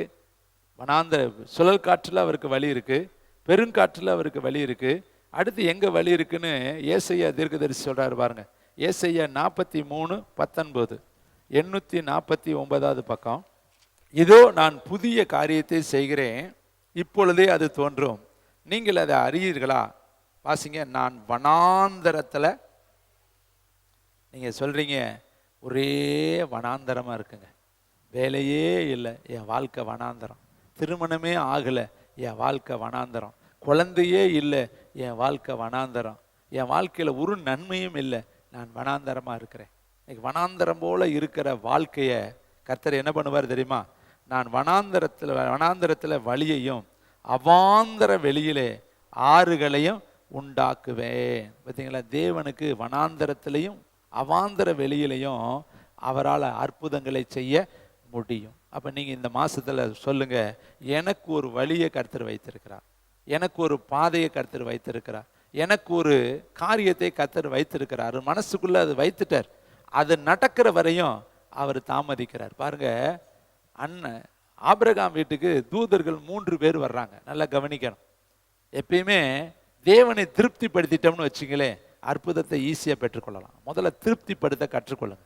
தேவனை சந்தோஷப்படுத்த கற்றுக்கொள்ளுங்க. தேவனுடைய நாமத்தை உயர்த்த கற்றுக்கொள்ளுங்க. நீங்கள் மன நிறைவை அவரை படுத்திட்டீங்கன்னா உங்களுக்கு அற்புதங்கள் உடனே நடக்க ஆரம்பிச்சிடும். ஆபிரகாம் வீட்டுக்குள்ள 3 தூதர்கள் வர்றாங்க. வந்தவுடனே எதுவுமே அவங்க பேசலை. நல்லா கவனிக்கணும். வந்துட்டாங்க.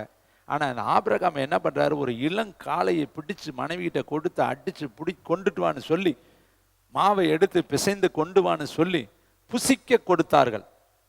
அவர்கள் புசித்தார்கள். அப்பொழுதுதான் சொல்கிறாங்க, உற்பவ காலகட்டத்தில் உன் குமாரத்தி ஒரு குமாரனை அவள் என்ன பண்ணிக்கிட்டு இருப்பா? அனைத்து அவர்கள் ஆபிரகாம் அவர்களை கௌரவித்தான், அவர்களை கனம் பண்ணினான், அவர்களுக்கு புசிப்பதற்கு பசியை ஆற்றக்கூடிய ஒரு விருந்தை உபசரிப்பாய் செய்தான். அந்த இடத்துல கர்த்தரை அவன் கனம் பண்ணினான். அந்த கணத்தை பார்த்த கர்த்தர் உடனே அவனுக்கு நடக்க போற சம்பவத்தை சொல்றாரு. நிச்சயமாய் உனக்கு ஒரு உற்பவ காலகட்டத்தை நான் வைத்திருக்கிறேன். நாமும் கூட தேவனை கொஞ்சம் கனம் பண்ணுங்க. எதையும் கேட்டுக்கிட்டே கிடக்காதீங்க. நல்லா அவரை திருப்தியா நீங்க மகிமைப்படுத்துங்க. அவர் மனநிறைவை அடைஞ்சிட்டாருன்னு வச்சுங்களே, உன் வாழ்க்கையில் நடக்க போற அத்தனையும் அவர் என்ன செஞ்சிருவார்? சொல்லி கொடுத்துருவார். அதான் சீக்ரெட் மேட்டர். நீங்க அவர் நல்ல சந்தோஷப்படுத்துங்களே. பவுலும் சீலாவும் பாருங்க, கூப்பிட்டாங்களா? ஜரத்தால திறக்கணும்னு சொன்னாங்களா? கத்துனாங்களா? அழுதாங்களா? ஒன்றும் சொல்லலை. என்ன நடந்தாலும் சரி, அடிச்சாச்சு, உதச்சாச்சு, ரத்தம் வருது, இன்னும் ஃபர்ஸ்ட் எய்ட் பண்ணலை, ரத்தம் போய்கிட்டே இருக்குது, எத்தனை பக்கம் வலி வீங்கி இருக்கும், கை காலெல்லாம் என்ன செஞ்சுருக்கோம்? ரணவேதனையாக இருந்திருக்கான். ஆனால் அதெல்லாம் அவங்க மறந்துட்டு, அந்த காலத்தில் என்ன பாட்டுன்னு எனக்கு தெரியல, ஆனால் பாட்டு பாடினார்கள், துதித்தார்கள், ஜெபித்து துதித்தார்கள், பாடி துதித்தார்கள், கர்த்தரை மகிமைப்படுத்தினார்கள். அதை பார்த்த பரலோக தேவன் சும்மா இருக்க முடியலங்க.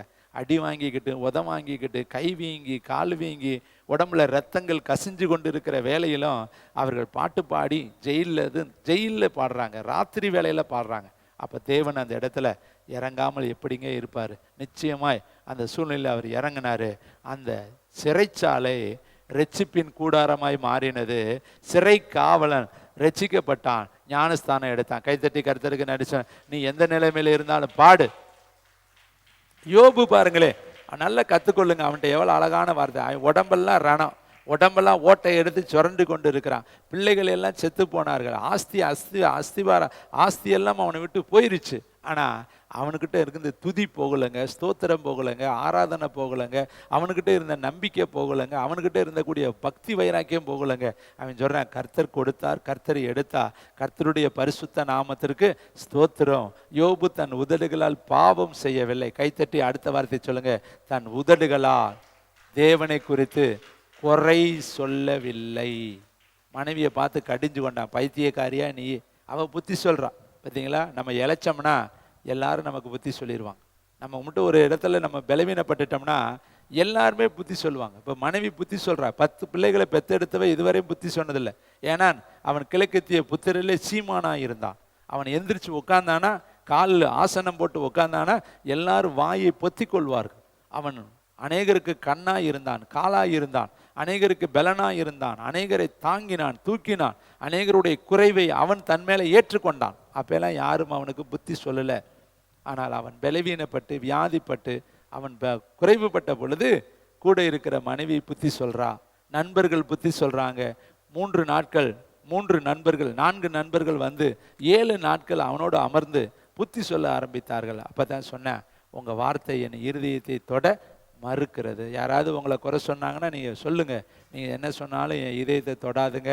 என் கை சுத்தம்னு பரலோகத்துக்கு தெரியும், என் மனசு சுத்தம்னு பரலோகத்துக்கு தெரியும், என் உணர்வு சுத்தம்னு பரலோகத்துக்கு தெரியும், என் அழைப்பு கர்த்தருடையதுன்னு எனக்கு தெரியும், பரலோகத்துக்கு தெரியும். அதனால் நீங்கள் சொல்கிற வார்த்தைகள் எதுவும் என் இருதயத்தை தொட மாட்டாது, அதுக்காக நான் கவலைப்பட மாட்டேன்னு சொல்லணும். அந்த அளவுக்கு விசுவாசத்தை பில்டப்பாக இருக்கணும். கைத்தட்டி கர்த்தருக்கு.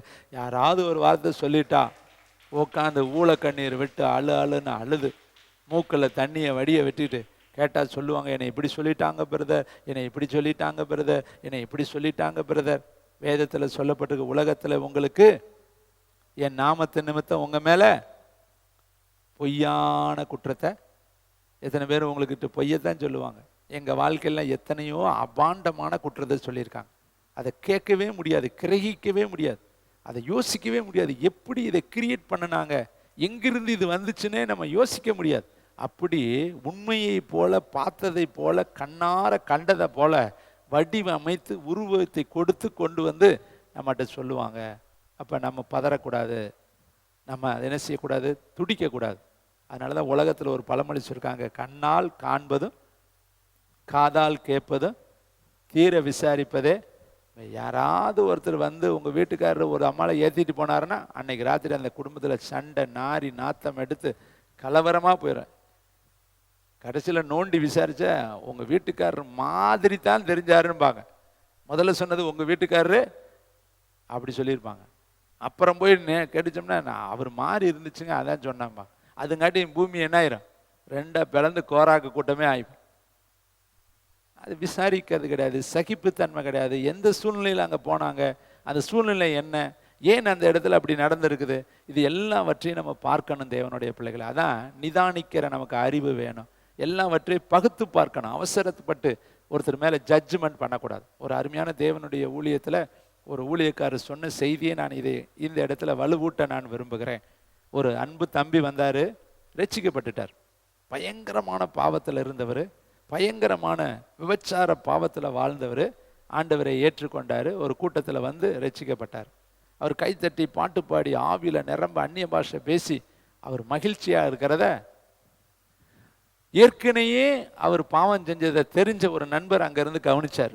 கவனித்து சொன்னார், இவனாடா கைதட்டுறேன், இவனாடா பாட்டு பாடுறேன், இவனாடா அந்நிய பாஷை பேசுகிறேன், இவன் ஓட்ட தெரியாதா, இவன் எவ்வளோ மோசமான பய, இவனையெல்லாம் அவர் நிரப்பியிருக்கிறாரா, நான் எவ்வளோ நல்லவன் வல்லவன் என்னையெல்லாம் நிரப்பலை, இவனை நிரப்பியிருக்காரா, இவன் எவ்வளோ மோசமான பய. இதாங்க பரிசேயனுடைய ஆவி. அவன் நிற்கிறான் பாரு, அவனை மாதிரி நான் இல்லை, இவனை மாதிரி நான் இல்லை, நான் அத்தனை முறை ஜெபம் பண்ணுறேன். நம்ம யாரையுமே கம்பேர் பண்ணாதீங்க. உங்கள் பிறப்பு வேற, உங்கள் வளர்ப்பு வேற, உங்கள் கிருபை வேற, உங்கள் ரட்சிப்பு வேற, உங்களுக்கு தெரிந்து கொள்ளுதல் வேற, மற்றவங்களுடைய தெரிந்து கொள்ளுதல் வேற. ஒவ்வொருத்தரையும் ஆண்டவர் ஒவ்வொரு விதமாக அழைச்சிருக்கிறார். ஒவ்வொருத்தருக்கும் தனித்தனி கிருபை இருக்குங்க. பவுல் சொல்றாரு, எனக்கு தேவன் அருளின விலை மதிக்க முடியாத கிருபைகள் அப்படின்னு சொல்லி புறஜாதியார்களுக்கு என்னை அப்போஸ்தலனாய் அழைச்சிருக்கிறாரு. 3ஆம் வானம் வரை என்னை கொண்டு போயிருக்கிறாரு. எல்லாரிலும் அதிகமான பாஷைகளை எனக்கு கொடுத்துருக்கிறாரு. நான் எல்லாரிலும் அதிகமாய் அடிக்கப்பட்டேன். அவர் அப்படி ஒரு பெரிய பட்டியலே சொல்கிறார். நான் 1 குறைய 5 முறை அடிக்கப்பட்டேன். அப்போ இவனையெல்லாம் கொண்டு போய் பேதுருக்கிட்ட நிப்பாட்டினா பேதுரு ஒரு நாள் கூட அடி வாங்கலையே. அடி வாங்கிறதுக்கு முன்னாடி இயேசுவை சத்தியமாக தெரியாது என்னவே. ஆனால் இவனை உரின்னு உரிச்சாலும் கிறிஸ்து எனக்கு ஜீவன், சாவு எனக்கு ஆதாயம் அப்படி சொன்னானே. அப்போ இவனையும் அவனையும் கம்பேர் பண்ணால் எவ்வளவோ கோடி மடங்கு பவுலடிகள் விலை மதிக்க முடியாதவர். கைத்தட்டி கர்த்தருக்கு நன்றி சொல்லுங்க. மற்றவங்கள கம்பேர் பண்ணாது. நீ வர்ற காலத்தில் ரட்சிப்பு சாதாரணம். இப்போ நான் ரட்சிக்கப்படுறப்ப 24 வயதில் ரட்சிக்கப்பட்டேன்னா அதுவே ரொம்ப ரேரான காலம், பயங்கர பாவம் பெருகின காலம். ஆனால் இப்போ தடிக்கு விழுந்தா பாவம் சோப்புலேயே இருக்குதுங்க. செல்லில் இருக்குது, யூடியூப்பில் இருக்குது, ஃபேஸ்புக்கில் இருக்குது, எல்லாம் 24 மணி நேரம் எங்கே தான் இருக்குது. இப்படி எடுத்து திறந்த பாவம் கையில் இருக்குது. அன்றைக்கெல்லாம் பார்த்தா ஒளின்னு ஒன்று போடுவேன் டிவியில், அது ஒன்று தான் பார்த்தா டான்ஸ் காட்டுவேன். அந்த காலத்தில் நாங்கள் இருக்கப்ப அது தெருவில் வச்சுருப்பேன். பஞ்சாயத்து போர்டில் தான் டிவி இருக்கும். நாங்கள் அப்படிலாம் டிவி கணினிங்கிறது புத்தகத்தில் தான் படிச்சிருக்கேன். கணினியை பார்த்ததே கிடையாது. கணினின்னு ஒரு கேள்வி கேட்டால் எங்களுக்கு மண்டையே வெடிச்சு போயிடும். ஏன்னா அது எழுதவே தெரியாது. அந்த கருவி இந்த கருவின்னு இப்போ கணினி சோப்பில் வீட்டில் பாக்கெட்டில் கிடக்குது. நம்மகிட்டலாம் வீட்டுக்கு நல்லா கிடக்குது கணினி. எல்லாம் அவ்வளோ வந்துருச்சு, ரொம்ப சிம்பிள் மெத்தடில் வந்துருச்சு. ஆனால் அன்றைக்கி புத்தகத்தில் தான் பார்த்தா ஒரு பெரிய படம் போட்டிருப்பேன். அதை படிக்கவே முடியாது, அதை எழுதவே முடியாது. அந்த கேள்வி ரிஜெக்டட் பண்ணிவிட்டு அங்கிட்டு தெரிஞ்ச கேள்விக்கு போயிடுறது. ஏன்னா அது எழுதுறதுக்கு திராணி இல்லை, எழுதவும் முடியாது. அவ்வளவு கொஸ்டின் அதுக்குள்ளே அடங்கி போயிருக்கு. ஆனால் இப்போ இந்த பிள்ளைகள் ரசிக்க கைத்தட்டுங்க. இந்த பிள்ளைகள்லாம் உண்மையிலே இந்த கடைசி காலத்தில் பாவத்தை சோப்பில் வச்சுக்கிட்டு, வீட்டில் வச்சுக்கிட்டு, தெருவில் வச்சுக்கிட்டு நடந்து போனால் உட்காந்தா இந்த பாவ காலத்தில் இந்த பிள்ளைகள் ரசிக்கப்பட்டிருக்குன்னா உண்மையிலே கிரேஸ், சுத்த கிரேஸ் தான். அதனால் இந்த பிள்ளைகள் பாக்கியவான்கள். அப்போ அருமையான அந்த தம்பி ரசிக்கப்பட்ட உடனே அங்கே இருந்தவங்க ஏளனமாக பார்த்தாங்க, சிரித்தாங்க. அந்த கூட்டம் முடிஞ்சிச்சோடனே அதே கூட்டம் அவர் அந்த தம்பியை பார்த்துக்கிட்டே இருந்தாங்க. இப்போ என்ன செய்ய போகிறான்னா, அவன் அந்த வழக்கத்தின்படியே அந்த தெருவுக்கு போயிட்டான், மறந்துட்டு. அவன் போன பாதை எங்கே தான் போனேன், வழக்கத்தின்படியே அவன் அதே பாதையில் போய் அதே தெருவுக்கு போயிட்டான். அவன் பழைய பழக்கத்தில் போயிட்டான். ஆனால் அங்கே போகிறப்ப அவனுக்கு நிதானம் வந்துச்சு. நான் ஆண்டவரை ஏற்றுக்கொண்டவன் இல்லையா, நம்ம இங்கே எதுக்கு வந்தேன், இந்த பாதையில் வந்திருக்கக்கூடாது, நான் வந்த இடம் தப்பேன்னு சொல்லி அங்கனே அழுது மன்னிப்பு கேட்டுட்டு தன்னுடைய பூர்வீக பாதையை நோக்கி அவன் போயிட்டான்.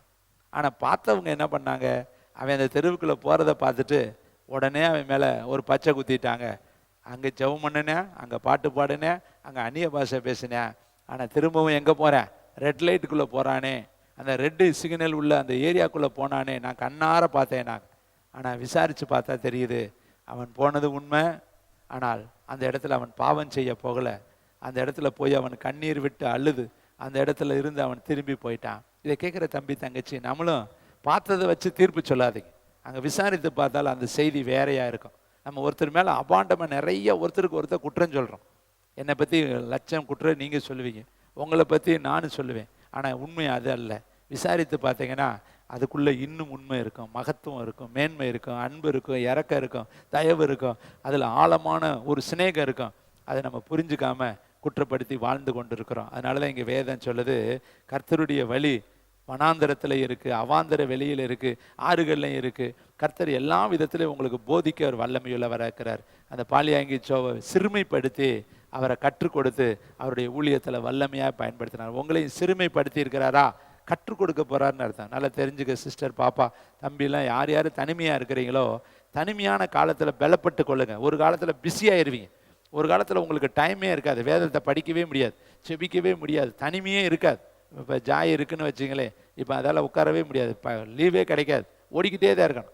ஆனால் இப்போ ஃப்ரீயாக இருக்கிற நீங்கள் பலப்பட்டு கொள்ளுங்க. நான்லாம் ஆதி காலம் அப்போ பண்ணின ஜெபத்தை இன்றைக்கி நான் நினச்சி ஏங்குறேன். இப்பயும் கூட நான் ஆண்டவர்கிட்ட சொல்லுவேன், அன்றைக்கு மாதிரி என்னால் ஜெபிக்க முடியலையே. காட்டுக்குள்ளே போனால் மணிக்கணக்காக ஜெபம் பண்ணுவேன். காலையில் அதிகாலையில் 4 மணிக்கு போயிருக்கேன், 3 மணிக்கு போயிருக்கிறேன். எப்போ நான் முழிக்கிறேனோ அப்போ எந்திரிச்சு காட்டுக்குள்ளே போவேன். எத்தனை மணி, 10 மணி 11 மணிலாம் வருவேன். வெயில் என் முகத்தை சுட்டு என் முகம் தாங்க முடியாத அளவுக்கு என் முகத்தில் வெளிச்சம், அந்த சூரிய ஒளி படும் பொழுது தான் நான் வருவேன். திரும்பவும் மற்ற மதியானத்தில் அந்த காட்டில் போய் லட்சக்கணக்கான பேர் பார்த்துருக்குறாங்க, உலகமே அறியும். அந்த தெருவில் போகிறவெல்லாம் சிரிப்பேன், பார்ப்பேன், பகுடி பண்ணுவேன். நடு காட்டில் முழங்காலில் நின்று நான் நின்று கொண்டே இருப்பேன். அப்போ இன்னைக்கு என்னால் அப்படி ஜெபிக்க முடியல. இன்னைக்கு அந்த இடத்துக்கு என்னால் போக முடியல. அந்த இடத்துல என் காலடி பட்டு கிட்டத்தட்ட 10-15 வருஷம் ஆச்சு. ஏன்னா அங்கே வரக்கூடாது என்று அங்கே முத்திரையிட்ட ISI முத்திரை மாதிரி போட்டு வச்சுருக்குறாங்க. ஆனால் நான் என் உள்ளம் சொல்லுது, ஒரு நாளில் மோச அந்த இடத்துக்கு போன மாதிரி நானும் அந்த இடத்துல போகணுமே. என் கால் படாத இடமே அதில் இல்லையே ஆண்டவரே. அத்தனை இடத்துல சுற்றி சுற்றி நான் ஜெபம் பண்ணியிருக்கேன், வளைச்சு நான் ஜெபம் பண்ணியிருக்கிறேனே. இப்போ அந்த இடத்துக்குள்ளே போக முடியாத அளவுக்கு எனக்கு என்ன விட்டுருக்காங்க, உத்தரவிட்டிருக்காங்களே. இதை கேட்குற தம்பி தங்கச்சி, ஏன் இதை சொல்கிறேன்னா, காலம் இருக்கிறப்பயே நீ பலப்பட்டுக்கொள். ஒரு நாள் பலப்பட முடியாத காலம் வரும். அதனால் இப்பொழுதே உன் வழிகளை கர்த்தருக்கு ஒப்புவித்து அவரை பற்றி பிடித்துக்கொள். வனாந்திரத்தில் அவருக்கு வழி இருக்குது, அவாந்திர வெளியில் அவருக்கு ஆறுகள் இருக்குது. சில வசனங்களை சொல்லி நான் வேக வேகமாக கடந்து போக விரும்புகிறேன். டைம் ஆயிடுச்சு. 2 ராஜாக்கள் 2:11, 2:1. 2 ராஜாக்கள் புஸ்தகத்தில் அவர் எப்படி காரியங்களை காற்று வழியாய் செய்கிறவர் என்பதை நான் உங்களுக்கு காண்பிக்க விரும்புகிறேன். 2 ராஜாக்கள் புஸ்தகம் 2ஆம் அதிகாரம் 1ஆம் வசனம் 11ஆம் வசனம். கர்த்தர் பக்கம் 465 பக்கம். கர்த்தர் எலியாவை சுழல் காற்றிலே பரலோகத்துக்கு எடுத்துக்கொள்ள போகிற பொழுது, என்ன காற்று? சுழல் காற்று. இன்னைக்கு வசனம் எப்படி படித்தான்? கர்த்தருடைய வழி சுழல் காற்றில் இருக்கிறது. முதல்ல இந்த சுழல் காற்று எங்கெல்லாம் வருது? எலியாவிற்கு கர்த்தர் கொண்டு வந்தது சுழல் காற்று. 11ஆம் வசனத்தை வாசிங்க. அவர்கள் பேசிக்கொண்டு நடந்து போகையில் இதோ அக்கினி ரதமும் அக்கினி குதிரைகளும் அவர்கள் நடுவே வந்து இருவரையும் பிரித்தது. கைத்தட்டுங்க. எலியா சுழல் காற்றிலே பரலோகத்திற்கு ஏறி போனான். அப்போ பரலோகத்துக்கு போவதற்கு தேவன் எலியாவிற்கு கொண்டு வந்த காற்று என்ன காற்று? இன்னைக்கு செய்தி என்னது? கர்த்தருடைய வழி என்ன காற்றில் இருக்கு? பக்கத்தில் சொல்லுங்க. நீயும் சுழல் காற்றில் உன்னையும் கர்த்தர் பரலோகத்திற்கு கொண்டு போவார். பரலோக அனுபவம் இன்னைக்கு தருவார். நான் 100% விசுவாசிக்கிறேன். இன்னைக்கு உங்கள் மேலே வித்தியாசமான ஒரு மகிமை இறங்குவதை நீங்கள் பார்ப்பீங்க. இன்றைக்கே ஒரு வழி உனக்கு ஓப்பன் ஆகும். இன்றைக்கே ஒரு ஆவிக்குரிய மண்டலத்தில் உன்னதத்தில் ஒரு வழியை கர்த்தர் தருவார். பாருங்கள், பரலோகத்துக்கு ஏறி போகிறதுக்கு குதிரை வருதுங்க, ரதம் வருதுங்க, சேரட் வருது. அது என்னது? ஃபயர், அக்கினிமயமான ஒரு ரதம் இறங்கி வருகிறது. அது எப்படி வருதா? சுழல் காற்றாக வருதா, அப்படியே சுற்றிக்கிட்டு வருது. பார்த்துருக்கீங்களா? அந்த கடலுக்குள்ளே இருந்து அப்படியே காற்று புயல் அடிக்கும் பொழுது பார்த்துருக்கீங்களா? சுற்றி சுற்றி வரும் பார்த்தீங்களா? அது அப்படியே சுருட்டி கொண்டு போயிடும். கடலில் இருக்கிற தண்ணி அப்படியே சுருட்டும். கடலில் காற்று அடிக்கும் பொழுது எல்லாம் பார்த்தீங்கன்னா காரு, ஹாஸ்பிட்டல்ஸு, பில்டிங்கு எல்லாத்தையும் சுருட்டி அடித்து கொண்டு போயிடும். ஒரு இடத்துல ஒன்று விடாமல் போயிடும். ஒரு அருமையான தெய்வ மனுஷர் சொன்ன ஒரு செய்தியை நான் இந்த இடத்துல நினைவுபடுத்துகிறேன். ஒரு தேசம் ரொம்ப அசுத்தமாக இருந்துச்சான். எவ்வளவுதான் சுத்தப்படுத்தினாலும் அந்த தேசத்தை சுத்தப்படுத்தவே முடியலையாம். அப்போ அந்த தேசத்தை சுத்தப்படுத்த அந்த ஊர் நாட்டு ராஜா ஒரு முடிவு எடுத்தாராம். எடுத்து என்ன செஞ்சாராம்? பக்கத்தில் ஒரு நதி போய் கொண்டு இருந்துச்சான். அப்போ அந்த நதியை ஊருக்குள்ளே விட்டா ஊரில் இருக்கிற எல்லா குப்பைகளையும் கொண்டு போயிடும்னு சொல்லி எப்படியாவது அந்த நதியை ஊருக்குள்ளே கொண்டு வருவதற்கு பார்த்தாரு. அதுக்கு தடையாக ஒரு பாறை இருந்துச்சு. அந்த ஊருக்கும் நதிக்கும் இடையில ஒரு பாறை இருந்துச்சு. அப்போ அவர் என்ன பண்ணார்? தன்னுடைய சிற்பிகளை வச்சு பாறையை ரிமூவ் பண்ணி எல்லாத்தையும் எடுத்து அந்த நதியை அடைச்சார். நதியை அடைக்கும் பொழுது நதி தண்ணி எங்கே வந்துச்சு? ஊருக்குள்ளே வந்து ஊரில் இருக்கிற எல்லா அசுத்தங்களையும் ஒரே நிமிஷத்தில் அரிச்சு எடுத்து நதிக்கே கொண்டு போய் சேர்த்துருச்சான். இப்போ ஊர் என்ன ஆயிடுச்சு? சுத்தமாயிருச்சு. அப்போ உங்கள் வாழ்க்கையிலையும் என்னென்ன சுத்தமில்லாத குப்பை கூலம் உனக்குள்ளே கிடக்குதோ, ஜென்ம சுவாவர்களே, அம்மா சுவாவம், அப்பா சுவாவம், தாத்தா சுவாவம், பாட்டி சுவாவம், உங்கள் முன்னோர்கள் சுவாவம் சில பேர்த்துக்குள்ளே இருக்கும். முன்னாடி ஒரு 10 வருஷத்துக்கு முன்னாடி இருக்கிற தாத்தா பாட்டி சுவாவம் கூட இன்னைக்கு நமக்குள்ளே இருக்கும். சில சுவாவங்கள் இருக்கே, அது ஏற்றுக்கொள்ள முடியாத சுவாவங்கள் நமக்குள்ளே இருக்கும். அது எங்கேருந்து வந்துச்சுன்னு நமக்கே தெரியாது, யாருடைய சுவாவம்னு தெரியாது. ஆனால் நமக்குள்ளே அது வேறு விட்டு பூத்து குலுங்கி அது நமக்குள்ளே என்ன இருக்கு? நல்ல முளை விட்டு போயிருக்கும். அதெல்லாம் வேரோட புட்டுங்கணும்னா ஆவியானவர் நமக்குள்ள ஊடுருவி வந்தாதான், நதி போல அவர் உள்ள பூந்தாதான் நம்ம ஜென்ம சுவாவத்தை பூரா வேரோட பிடுங்குவார். கைத்தட்டி கர்த்தருக்கு நன்றி சொல்லுமா. இன்னைக்கு யாருக்கெல்லாம் ஜென்ம சுவாவம் பிடுங்கணும்? தேவையில்லாத பருமன்கள், தேவையில்லாத கெட்ட ஆவிகள், தேவையில்லாத பலவீனங்கள். சொல்லுவாங்க, இடுப்பு வலிக்குது, கை வலிக்குது, கால் வலிக்குது, கொட்டாவி வருது, தூக்கம் வருது, இங்கனப்படுத்தா கனவு வருது, அங்கனப்படுத்தா கனவு வருது, சந்தேக புத்தியாக வருது, பாவ எண்ணமாக வருது, பாவ சிந்தையாக வருது, வாயை திறந்தா எனக்கு கோபமாக வருது. இன்னும் சில பேர் சொல்கிறாங்க கெட்ட வார்த்தை வருது. இதெல்லாம் என்னது? இவங்களா செய்யல, வருது, உள்ளே இருந்து வருது. அப்போ இந்த வர்றதை என்ன பண்ணுறது, இந்த குப்பையை என்ன பண்ணுறது, போனால் அது போகாது, அதை சுட்டு எரிக்கணும். அது நமக்குள்ளே இருந்து வேரோடு என்ன செய்யப்படணும், அழிக்கப்படணும். அதுக்கு தான் சுழல் காற்றோடு இன்றைக்கு ஆவியானவர் உங்கள் நடுவில் இறங்கி வருவார். எலியாவை அப்படியே ஏறி போகலைங்க, காற்று அவனை அப்படியே தூக்கி மேலே என்ன செஞ்சுச்சான், கொண்டுட்டு போச்சு. உன்னதத்தை நோக்கி அந்த காற்று என்ன பண்ணுச்சு, கொண்டுட்டு போச்சு. இன்னைக்கு உங்களையும் உயர்ந்த அனுபவத்திற்கு கொண்டுட்டு போக சுழல் காற்றாய் கர்த்தர் இறங்க போகிறார். எத்தனை பேர் பெற்றுக்கொள்ள ஆயத்தமா இருக்கிறீங்க? ஆண்டவரே, எனக்கு ஒரு வித்தியாசமான அனுபவம் வேணும். பாருங்க, அந்த ஆவியானவர் இறங்கின பொழுது பற்பல பாஷைகளை எல்லாம் பேசினாங்க. அங்க சப்பானி மேல கர்த்தருடைய வல்லமை இறங்கணும்னு எழுந்தான், குதித்தான், நடனமாடினான், ஓடினான். அவனை யார் தடுத்தது? ஓடுறான் தேவாலயத்தை. யார் அவனை தேவாலயத்துக்குள்ள போச்சனது? அவனுக்கு அற்புதம் நடந்தனே அவனை தெரிஞ்சுக்கிட்டான். சுகமாக்குனவர் கர்த்தர், அவர்கிட்ட தான்டா ஓடணும்னு ஓடுனான் ஓடுனான் ஓடுனான். கர்த்தரை துதிச்சான். அவனை யாரு சொன்னது? துதிக்க சொல்லி யாரு சொன்னாங்களா? அவன் ஓடுறான் பார்த்தீங்களா? அதான் வாஞ்சை, அதான் அற்புத செயல். இங்கே வேதம் சொல்லுது பாருங்க, சுழல் காற்று இறங்கி வருங்க. எலியா பரலோகத்துக்கு போனது சுழல் காற்றில் போனார். அப்போ அவனை கொண்டு போகிறதுக்குன்னு ஒரு காற்றை கர்த்தர் கொண்டு வந்திருந்தாரு. சகரியா புஸ்தகம் 9ஆம் அதிகாரம் 14ஆம் வசனம், 1099 பக்கம். வேக வேகமாக 2-3 வசனங்களை எடுப்போம், கர்த்தருக்கு மகிமையாக. 1099 பக்கம். Thank you wonderful the Holy Spirit. சகரியா தீர்க்க தரிசன புஸ்தகம். Thank you Jesus. வாசிக்கலாமா? 9ஆம் அதிகாரம் 14வது வசனம். அவர்கள் பட்சத்தில் கர்த்தர் காணப்படுவார், அவருடைய அம்புகள் மின்னலை போல புறப்படும். கர்த்தராகிய ஆண்டவர் எக்காலம் ஊதி தென் திசை சுழல் காற்றோடு கூட நடந்து வருவார். என்ன காற்று? தென் திசை சுழல் காற்றோடு நடந்து வருவார். அப்ப காற்றுல யாரு வருவா? கர்த்தருடைய ஆவியானவர் வருவார். அவர் பெரிய பலத்த காற்று அடிக்கிற முழக்கம் போல ஒரு காற்று உண்டாகி அவர்கள் மேல் அமர்ந்தது. இங்கே அடிக்கிற காத்து ஃபேன் காத்து, இது ஜில்னஸ் காத்து. இந்த காத்து வேற. நான் சொல்ற காத்து சுழல் காற்று. நான் இங்கு பிரசங்கிக்கிற காற்று அக்கினி காற்று. அது கர்த்தருடைய காற்று. இன்னும் பாருங்களே, கர்த்தருடைய பெருங்காற்று புறப்பட்டு எப்படி வந்துச்சான்? எரேமியா 30:23 வாசிக்கலாம். எரேமியா தீர்க்கதரிசி புஸ்தகம் 30:23. ரிபாலா Rafah ஷபாலா Rafah. Thank you wonderful the Holy spirit.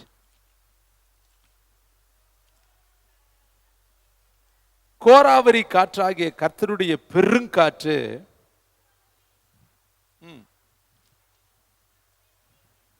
கர்த்தருடைய பெருங்காற்று. அது என்ன காற்றுன்னு வேதம் சொல்லுது? கோராவாரி காற்று. கோராவாரி காற்றாகிய கர்த்தருடைய பெருங்காற்று எழும்பி உக்கிரகமாய் எழும்பி அடித்து துன்மார்க்கருடைய தலையின் மேல். இது என்ன காற்று? கோராவரி காற்று. அது துன்மார்க்கன் மேல மோதும். நீங்க வேதத்துல பார்த்தா காடை எப்படி வரும், காடை எப்படி வரும், காடை எப்படி வரும், இவ்வளவு பேத்த எப்படி போஷிப்பாரு. கீழ்காற்று வந்துச்சான். கடல்ல இருந்து என்ன காற்று வந்துச்சான்? கீழ்காற்று. அப்ப தென்றல் காற்று இருக்கு, கீழ்காற்று இருக்கு, கோராவரி காற்று இருக்கு, பலத்த காற்று இருக்கு, சுழல் காற்று இருக்கு, பெருங்காற்று இருக்கு. கர்த்தருடைய 4 திசையிலிருந்து கர்த்தருடைய காற்று மோதினது என்று வேதம் சொல்லுது. இப்படி எத்தனை விதமான காற்று வேதத்தில் இருக்கு பார்த்தீங்களா? இந்த காற்றெல்லாம் நம்ம கரெக்டாக படிக்காட்டி நம்ம காத்து போயிடும். இத்தனையும் வச்சிருக்கிறார். இதை நம்ம உட்காந்து தினந்தோறும் தியானம் பண்ணு. நம்ம வேதத்தை படிக்கிறது ரொம்ப கம்மி தேவனுடைய பிள்ளைகளை. வருத்தத்தோடு நான் சொல்கிறேன். நம்மளே எவ்வளோ நேரம் அதிகாரம், ஒரு 5 அதிகாரம் படிச்சிட்டாலே உங்களுக்கு டல்னஸ் ஆகிப்போய் சலிச்சு போயிடுது. 5 படித்தாச்சே. வேதத்தை இன்னும் ஒரு தடவை முடிக்காதவங்க இங்கே இருக்கிறீங்க. எத்தனை முறை படித்தாலும் தேன் இது குறையவே குறையாதுங்க. பவர்ஃபுல். தயவுசெய்து படிங்க. பின்னாடி உட்காந்துருக்க சகாயராணி அவர்களாம் எனக்கு தெரிஞ்சு 20 தடவைக்கு மேலே படிச்சிருப்பாங்க. நான் எத்தனை தடவை படிச்சிருக்கேன்னு எனக்கே தெரியல. வருஷத்துக்கு என் பைபிளே இங்கே நிறைய கிடக்குது. பைபிள் ஒரு தடவை முடிச்சுட்டோன்னே பைபிளை மாற்றிடுவேன், அடுத்த பைபிளுக்கு வந்துடுவேன். தயவுசெய்து ட்ரெஸ்ஸு எத்தனை ட்ரெஸ்ஸு வச்சுருக்கிறீங்க? அந்த ஒத்த பைபிளை அதில் அட்டை கிழிஞ்சு, அது கிழிஞ்சு, இது கிழிஞ்சு, உள்ளே இருக்கிற மத்தையை காணா, மார்க்கை காணா, வெளிப்பாட்டை காணா, ஒன்றையும் காணா, அதை கிறுக்கி காயிலாங்கடை மாதிரி வச்சுருக்காதீங்க. கொஞ்ச நாள் படிச்சுட்டு வேற ஒருத்தர் கொடுங்க, யாருக்காவது ப்ரெசன்ட் பண்ணுங்க, படிச்சுட்டு போகிறாங்க. எத்தனை சேலை, எத்தனை சட்டை, எத்தனை செருப்புலாம் பார்த்தீங்கன்னா, டோலாக்கெல்லாம் என்னென்ன கலர் கலராக வச்சுருக்கிறீங்க. கையில் போடுறது எத்தனை வச்சுருக்கிறீங்க. கெடியாரம் எத்தனை வச்சுருக்கிறீங்க. செல்லுக்கு கவர் கூட அத்தனை வச்சுருக்கிறீங்க. ஆனால் பைபிள் கேட்டால் ஆதி ஆமத்திலேருந்து வெளிப்படுத்தல் வரையுமே ஒன்றே ஒன்று தான். அது என்ன, நீங்கள் பிறந்த நாள்லேருந்து சாகிற நாள் வரையும் ஒன்று. ஆதி ஆகும்னா நீங்கள் பிறந்த நாள், வெளிப்படுத்தலாம் நீங்கள் என்னைக்கு அது வரையும் ஒத்த பைபிளே வச்சுக்கிறது. படித்தா தானுங்க கிளியன், படிக்கிறதே இல்லைங்க. அப்படியே பொண்ணாக வச்சுக்கிட்டு பார்த்துக்கிட்டே இருந்தால் எப்படிங்க? பைபிள்னா இருக்கணுங்க, எழுதணுங்க, குறிங்க, மனசில் படுறதெல்லாம் குறிங்க. ஒன்று ஆண்டவர் கோபிக்க மாட்டார். புத்தகத்துக்கு எத்தனை கின்ஸ் எடுக்கிறோம், புத்தகத்தில் என்னென்னா குறித்து வச்சுருக்கிறோம். உங்கள் பைபிளை பார்த்தாலே உங்கள் வேத ஞானம் தெரிஞ்சிருங்க. பைபிளை பார்த்தா சில பேத்துக்கு பக்கமே பிரிச்சுக்கிட்டு இருப்பாங்க. அப்போ தான் பொந்து வழியாக கையை விட்டுட்டு கிழிப்பாங்க நம்ம சொல்கிறப்ப தான். அது வரையும் அதை பார்க்குறதே கிடையாது. அப்படி ஒன்று இருக்குதானே தெரியாது. தயவு செய்து உங்களிடத்துல அன்பா நான் கேட்குறேன், வேதத்தை படி. சும்மா இருக்கிறப்ப எடுத்து படி, மண்டையிலே ஏறாட்டியும் பரவாயில்ல, வாசி. சகரியாலாம் புரியாது, நாகும்லாம் புரியாது, பிளமெல்லாம் புரியாது, வெளிப்படுத்தல நிறைய காரியம் புரியாது. 666 1000 வருஷம் அரசாட்சி, அர்மகோதன் யுத்தம் ஒன்றும் மண்டையில் போய் பதியாது. பரவாயில்ல, படி. ஆண்டவர் கொஞ்சம் கொஞ்சமாக உனக்கு அதை கற்றுக் கொடுப்பார். இல்லாட்டி எந்த வசனம் எங்கே இருக்கான்னு உனக்கு தெரியும், கத்தர் கற்றுக் கொடுப்பார். நான்லாம் பிரசங்கம் எடுக்க தான் எனக்கு நிறைய வசனங்களை ஆண்டவர் கற்றுக் கொடுத்தார். அதுக்காக நான் குறிச்சிக்கிட்டே இருப்பேன். இந்த வசனத்தை ஆதியாமத்தில் படிக்கும் பொழுது வெளிப்படுத்தல் என்ன இருக்குன்னு எனக்கு காண்பிப்பார். அதை உடனே வெளிப்படுத்தல்னு போட்டு அங்கே எழுதுவேன். வெளிப்படுத்தல் படிக்கிறப்ப மல்கியாவில் எங்கே இருக்குது, நாகூமில் எங்கே இருக்குது, சகரியாவில், உடனே அதை உணர்த்தும் பொழுது அதை எடுத்து பார்த்து ரெண்டையும் கம்பேர் பண்ணி அதை அங்கே குறித்து வைப்பேன். அப்போ ஒவ்வொரு இடத்துலையும் நீ படிக்கும் பொழுது அதுக்கு ஈக்குவலான எங்கெங்கே வசனம் இருக்கோ அதை எடுத்து குறித்து வைக்கணும். அப்போ பேனாவோடு நீ படிக்கணும், நேரத்தை ஸ்பெண்ட் பண்ணணும், பல மணி நேரம் வேதத்தை படிக்கணும். முடிஞ்சால் மிட் நைட்டில் படிங்க. 12 மணி 1 மணி 2 மணி 3 மணிக்கு எந்திரிக்கிறப்ப தெளிந்த புத்தியாக இருக்கும். மானோடு நீரோடைய வாஞ்சிக்கிறது போல் மனசு தெளிவாக இருக்கும், கன்ஃபியூஸ் இருக்காது. அப்போ படிச்சிங்கன்னா பட்ட பகலாக கண்ணாடி போல் நமக்கு மனசில் பதியும், புரியும். படிக்கும் பொழுதே இதுவோ இதான்னு நமக்கு அப்படியே ஆவியானவர் கற்றுக் கொடுப்பார். ஏன்னா எழுதினவர் அவர் அல்லவா, அவர் நமக்கு காண்பிப்பார். இது இங்கே இருக்குது பார்த்தியா, இது இங்கே இருக்குது பார்த்தியா அப்படின்னு நமக்கு உணர்த்துவார். அவர் நம்மளோடு பேசுவார், லைவாக பேசுவார். அதை வச்சு நம்ம வசனங்களை கோட் பண்ணி எடுத்துடலாம். தயவுசெய்து வசனத்தை தியானம் பண்ணுங்க. வசனம் இல்லாத வாழ்க்கை ஜீரோ, வசனம் இல்லாத ஓட்டம் ஜீரோ, வசனம் இல்லாத ஜெபம் ஜீரோ, வசனம் இல்லாத வேதம் இல்லாத ஜெபம் கர்த்தருக்கு அருவருப்பு. வசனத்தோடு தான் நீங்கள் ஜெபிக்கணும். நேற்று ஒரு ஃபங்க்ஷனுக்கு நான் போயிருந்தேன்.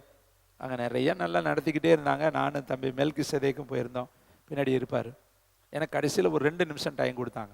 அந்த 2 நிமிஷத்தில் எனக்கு கொடுத்த அந்த 2 நேரத்தில் ஆதி ஆகமத்திலிருந்து வெளிப்படுத்தல் வரை எனக்கு எத்தனை வசனங்களை ஆண்டவர் ஞாபகப்படுத்தினாரோ கடன்னு அந்த ஜெபம் முழு வசனமாக சொல்லி முடிச்சுவிட்டேன். நான் ஜெபிக்கிறத விட வசனத்தை சொல்லி இந்த வசனத்தின்படி இந்த வசனத்தின்படி இந்த வசனத்தின்படி அப்படி என்னை அறியாமலே இவ்வளவு வசனங்களை நானே சொன்னப்போ எனக்கு பிரமிப்பாக இருந்துச்சு. எப்படி இந்த வசனத்தை கரெக்டாக நோட் பண்ணி ஆண்டவர் நமக்குள்ளே கொடுக்குறாரு. இந்த வசனத்தின்படி இந்த வசனத்தின்படி இவங்களை ஆசீர்வதியும்னு வசனமாக சொல்லி ஆமேன்னு இயேசுவே நாமத்தில் முடிச்சுட்டு கொடுத்தது 2 செகண்டு தான் அந்த ஃபங்க்ஷனில். ஆனால் அந்த 2 செகண்டில் எனக்கு தெரிந்தது குறைந்தது 10 வசனமாவது சொல்லி அவங்கள ப்ளஸ் பண்ணி ஆசீர்வதித்தேன். அப்போ வசனம் நமக்குள்ளே ஸ்டோரேஜாக இருக்கணும். எந்த நேரத்துலையும் ஜெபிக்க வாய்ப்பு வரும், எந்த நேரத்துலையும் சொல்ல வேண்டிய வாய்ப்பு வரும். இது நான் கொண்டு வந்தது அல்ல, கர்த்தர் உங்களுக்கு சொல்ல சொன்னது. கைத்தட்டி கர்த்தர். அப்போ உனக்கு ஒரு வழி பிறக்கும். சொல்லுங்கள், வழி எனக்கு இருக்குதுயா. இங்கே வழி இல்லாட்டி சுழல் காற்றில் வழி இருக்குதுயா. அவன் பரலோகத்துக்கு போகிறதுக்கு ஒரு வருது. அடுத்து பெருங்காற்று வருது. 2 காற்று இருக்குங்க. சுழல் காற்று வேற, பெருங்காற்று வேற. படகு சுழல் காற்றால் தத்தளித்தது, அடுத்து பெருங்காற்றால் கடல் கொந்தளித்தது. அப்போ பெருங்காற்று வேற, சுழல், 2க்கு மீனிங் இருக்கு. இந்த காற்று வேற, அந்த காற்று வேற. உனக்கும் 2 காற்று அடிக்கும். கை தட்டுங்க.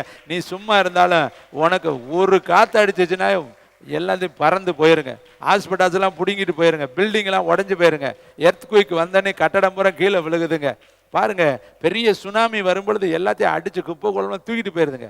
கர்த்தர் என்கிற சுனாமி வரும் பொழுது, கர்த்தர் என்கிற பெருங்காற்று வரும் பொழுது, உனக்கு விரோதமாய் கோராவரி காற்று எழும்பி வரும் பொழுது என்ன ஆக யோசித்துப்பார். முதல்ல அடிச்சிச்சு தென்றல் காற்று. இன்னைக்கு கொள்ள பேத்துக்கு தென்றல் காற்று அடிக்கிறதுனால தான் ஐயா ஜில்லுன்னு உட்காந்து இருக்கிறாங்க. உங்களுக்கு ஃபேபரி சொல்லவா, தென்றல் காற்று ரொம்ப நாள் அடிக்காதுங்க. கோராவரி காற்று பின்னாடியே வந்துடும், பெருங்காற்று பின்னாடியே வந்துடும், சேதப்படுத்துகிற காற்று பின்னாடியே வந்துடும். அந்த கப்பல் அதுக்கு முன்னாடி நல்லா ஜில்னஸ்ன்னு அப்படியே தத்தளிச்சுக்கிட்டு போச்சு. கொஞ்சம் நேரத்தில் இன்னொரு காற்று அடிச்சிச்சு பாரு. கப்பலில் இருக்கிற தண்டு வடத்தை காணா, கப்பலில் இருக்கிற படகை ஒன்றையும் காணா, எல்லாத்தையும் பிடிங்கிட்டு பிச்சுக்கிட்டு போயிடுச்சு. அவன் சொல்கிறேன், தப்பி பிழைப்போம் என்கிற நம்பிக்கை முழுவதும் எனக்கு அற்று போயிற்று. இன்னைக்கு நம்ம வாழ்க்கையில் எந்த காற்று அடிக்காதபடி கிருபை காக்குது. கைதட்டி கர்த்தருக்கு நன்றி சொல்லுங்க. கர்த்தருடைய காற்று நம்மளை பாதுகாக்குதுங்க. 1 ராஜாக்கள் 19 குறிச்சுக்குங்க, பேச நேரம் இல்லை. 1 ராஜாக்கள் 19:11, யோபு 1:9, இதெல்லாம் பெருங்காற்று வந்து யோபுவுடைய வீட்டின் மேல் மோதினதான். 1 ராஜாக்கள் 19:11 பெருங்காற்று வந்தது. சங்கீதம் 107:25 அவர் கட்டளையிட பெருங்காற்று எழும்பி அலைகளை கொந்தளிக்க பண்ணினது. மத்தேயு 8:24 பெருங்காற்று படகு மூடப்படத்தக்கதாக வந்தது. யோவான் 6:18 பெருங்காற்று கடலை கொந்தளிக்க பண்ணினது. அப்போஸ்தலர் 27:18-20 பெருங்காற்று எழும்பி கடலை உடைத்தது, கடலை திசை மாறி போக பண்ணினது. அப்ப சுழல் காற்றும் இருக்குது, பெருங்காற்று இருக்குது. ஏசாயா 41:16 சுழல் காற்று அலைகளை என்ன செய்ய பறக்கடித்தது. மார்க் 4:37 படகு சுழல் காற்றால் மாட்டிக்கொண்டது. லூக்கா 8:23 சுழல் காற்று உண்டானது. இப்படி வேதத்தில் நிறைய இடத்துல சுழல் காற்றை குறித்தும் தனித்தனியாகவும் பெருங்காற்றை குறித்து தனித்தனியாகவும் நிறைய வசனங்கள் இருக்கு. ஆனால் இன்னைக்கு கர்த்தர் நமக்கு சொல்றாரு, கர்த்தருடைய வழி சுழல் காற்றிலையும் இருக்கு, பெருங்காற்றிலையும் இருக்கு. இன்னைக்கு உங்களுக்கு அந்த காற்றை கர்த்தர் தரப்போறாரு. நிச்சயமா இந்த மாதத்துல ஒரு புதிய வழி, நீ யோசிக்காத வழி, நீ கிரகிக்காத வழி, நீ நினைச்சு பார்க்காத வழி, உன் மனசுல இதுவரையும் தோன்றாத ஒரு வழி வேதத்தில் இருக்கு. குருடர்களை அவர்கள் அறியாத வழியில நடத்தி. நான்லாம் என் ஜென்மத்தில் கூட ஊழியக்காரனா வருவேன்னு நினைச்சதே கிடையாது. நீங்க யாராவது நினைக்காததெல்லாம் கருத்து செஞ்சிருக்கிறார். நீங்க எல்லாத்துக்கும் அப்படித்தான் சொல்லுவீங்க. நினைக்காதது தாங்க செய்வார், நீ நினைச்சதெல்லாம் அவர் செய்யவே மாட்டார். நான் இந்த அளவுக்கு வருவேன்னு என் வரலாற்றில் நான் நினைச்சு பார்த்ததே கிடையாது. ஆனால் கர்த்தர் என்ன என் வாழ்க்கைக்கும் நான் நிற்கிறதுக்கு சம்மந்தமே கிடையாது. இதுக்கும் அதுக்கும் கிழக்குக்கும் மேற்குக்கும் உள்ள வித்தியாசம். ஆனால் ஆண்டவர் என்னை கொண்டு வந்து இங்கே வச்சிருக்கிறார். உங்களையும் அப்படி தான் வச்சிருக்காரு. நீங்கள் இங்கே வருவீங்கன்னு நினைச்சிங்களா? எங்கேயோ பிறந்த திருநெல்வேலியில் பிறந்த பிள்ளைங்கள்லாம் இங்கே இருக்கிறாங்க. நாகர்கோயிலில் பிறந்த பிள்ளைங்க, கன்னியாகுமரியில் பிறந்த பிள்ளைங்க, எங்கெங்கேயோ பிறந்த பிள்ளைங்க இங்கே வந்திருக்கு. பாருங்க, சித்து பாரு. இப்போ இந்த காலம் இப்படியே ஓடாது. நமக்கு எவ்வளவோ சொல்லியாச்சு. இன்னும் காத்தடிக்கிற பலூன் மாதிரி எந்திரிக்கவே மாட்டேன். நீ எவ்வளோ வேணா அடியா, நீ அடிச்சுக்கிட்டே நாங்கள் இப்படியே நெளிச்சுக்கிட்டு தான் இருப்போம். ஒழிய எந்திரிக்க மாட்டோம்னா இந்த காற்று வேற பக்கம் போக ஆரம்பிச்சோம். அவங்களுக்கெல்லாம் ஆலயம் இல்லையா, நடத்த ஆள் இல்லையா, சொல்றதுக்கு ஆள் இல்லையா, அவங்க தெருவில் கிடக்குறாங்க. அப்படி ஆளை கொஞ்சம் பாருங்கிறாங்க. இருக்குது உலகத்தில். இன்னைக்கு நம்ம நல்லா இத்தனை ஃபேனு, இத்தனை குஷன் சீட்டு, இவ்வளவு பிரசங்க, நமக்கு கிருபை. ஆனால் அங்கே ஆட்கள் இல்லை. அப்போ கர்த்தருடைய பெருங்காற்று பக்கத்தில் சொல்லுங்க, என்ன காற்று இருக்கு? உன்னை ஒரு தூக்குச்சுன்னு எங்கே கொண்டு போயிரும் தெரியுமா? நேராக கொண்டு போய் அடுத்த கண்டத்திலே போட்டுரும். ஆப்பிரிக்காவிலே உன்னை கொண்டு போய் போட்டுரும், அமெரிக்காவிலே உன்னை கொண்டு போய் போட்டுரும், உலகத்தில் இங்கிலாந்தில் உன்னை கொண்டு போய் போட்டுரும், ஐரோப்பா நாட்டில் கொண்டு உன்னை போட்டுரும். கர்த்தர் உன்னை தூக்குனாருன்னா நீ போக வேண்டிய இடத்துக்கு போயிடுவேன், தானாக போயிடுவேன். எலியாவை தூக்கிட்டு போயிட்டார்ல பரலோகத்துக்கு. ரதம் வந்துச்சுல, எலியாவுக்கு தான் ரதம் வருமா? உனக்கு ஒரு ரதம் வராதா? உனக்கு ஒரு அக்கினி குதிரை வராதா? உனக்கு ஒரு சேரட்டு வராதா? உனக்கு கர்த்தர் அக்கினியும் தரமாட்டாரா? தருவாரு. வேதம் சொல்லுது, உண்மையுள்ள மனுஷன். எல்லாரும் ஜெபிக்கும்படி எழுந்துக்கலாம். சொல்லுங்க, இன்னைக்கு எனக்கு சுழல் காற்று வரணும் ஆண்டவர். இன்னைக்கு பலத்த காற்று மோதினது போல என் மேல ஒரு சுழல் காற்றின் வல்லமை இறங்கணும், பெருங்காற்றின் வல்லமை இறங்கணும். எனக்கு ஒரு வழி இன்னைக்கு ஓப்பன் ஆகணும். இன்னைக்கு எனக்கு ஒரு வாசல் ஓப்பன் ஆகணும். இன்னைக்கு என்னுடைய வாழ்க்கையில் ஒரு புதிய அனுபவங்கள் வரணும் ராஜா. பழைய அனுபவத்தோடு நான் வாழ்ந்து, பழைய அனுபவத்தோடு நான் உட்கார்ந்து, பழைய அனுபவத்தோடு நான் பேசி, பழைய அனுபவத்தில் என்னுடைய இருதயம் லைத்து போகக்கூடாது ராஜா. எல்லாரும் எலும்பி நிற்கலாம். எல்லாம் வேதாகமத்தை ஓரத்தில் வச்சிருங்க.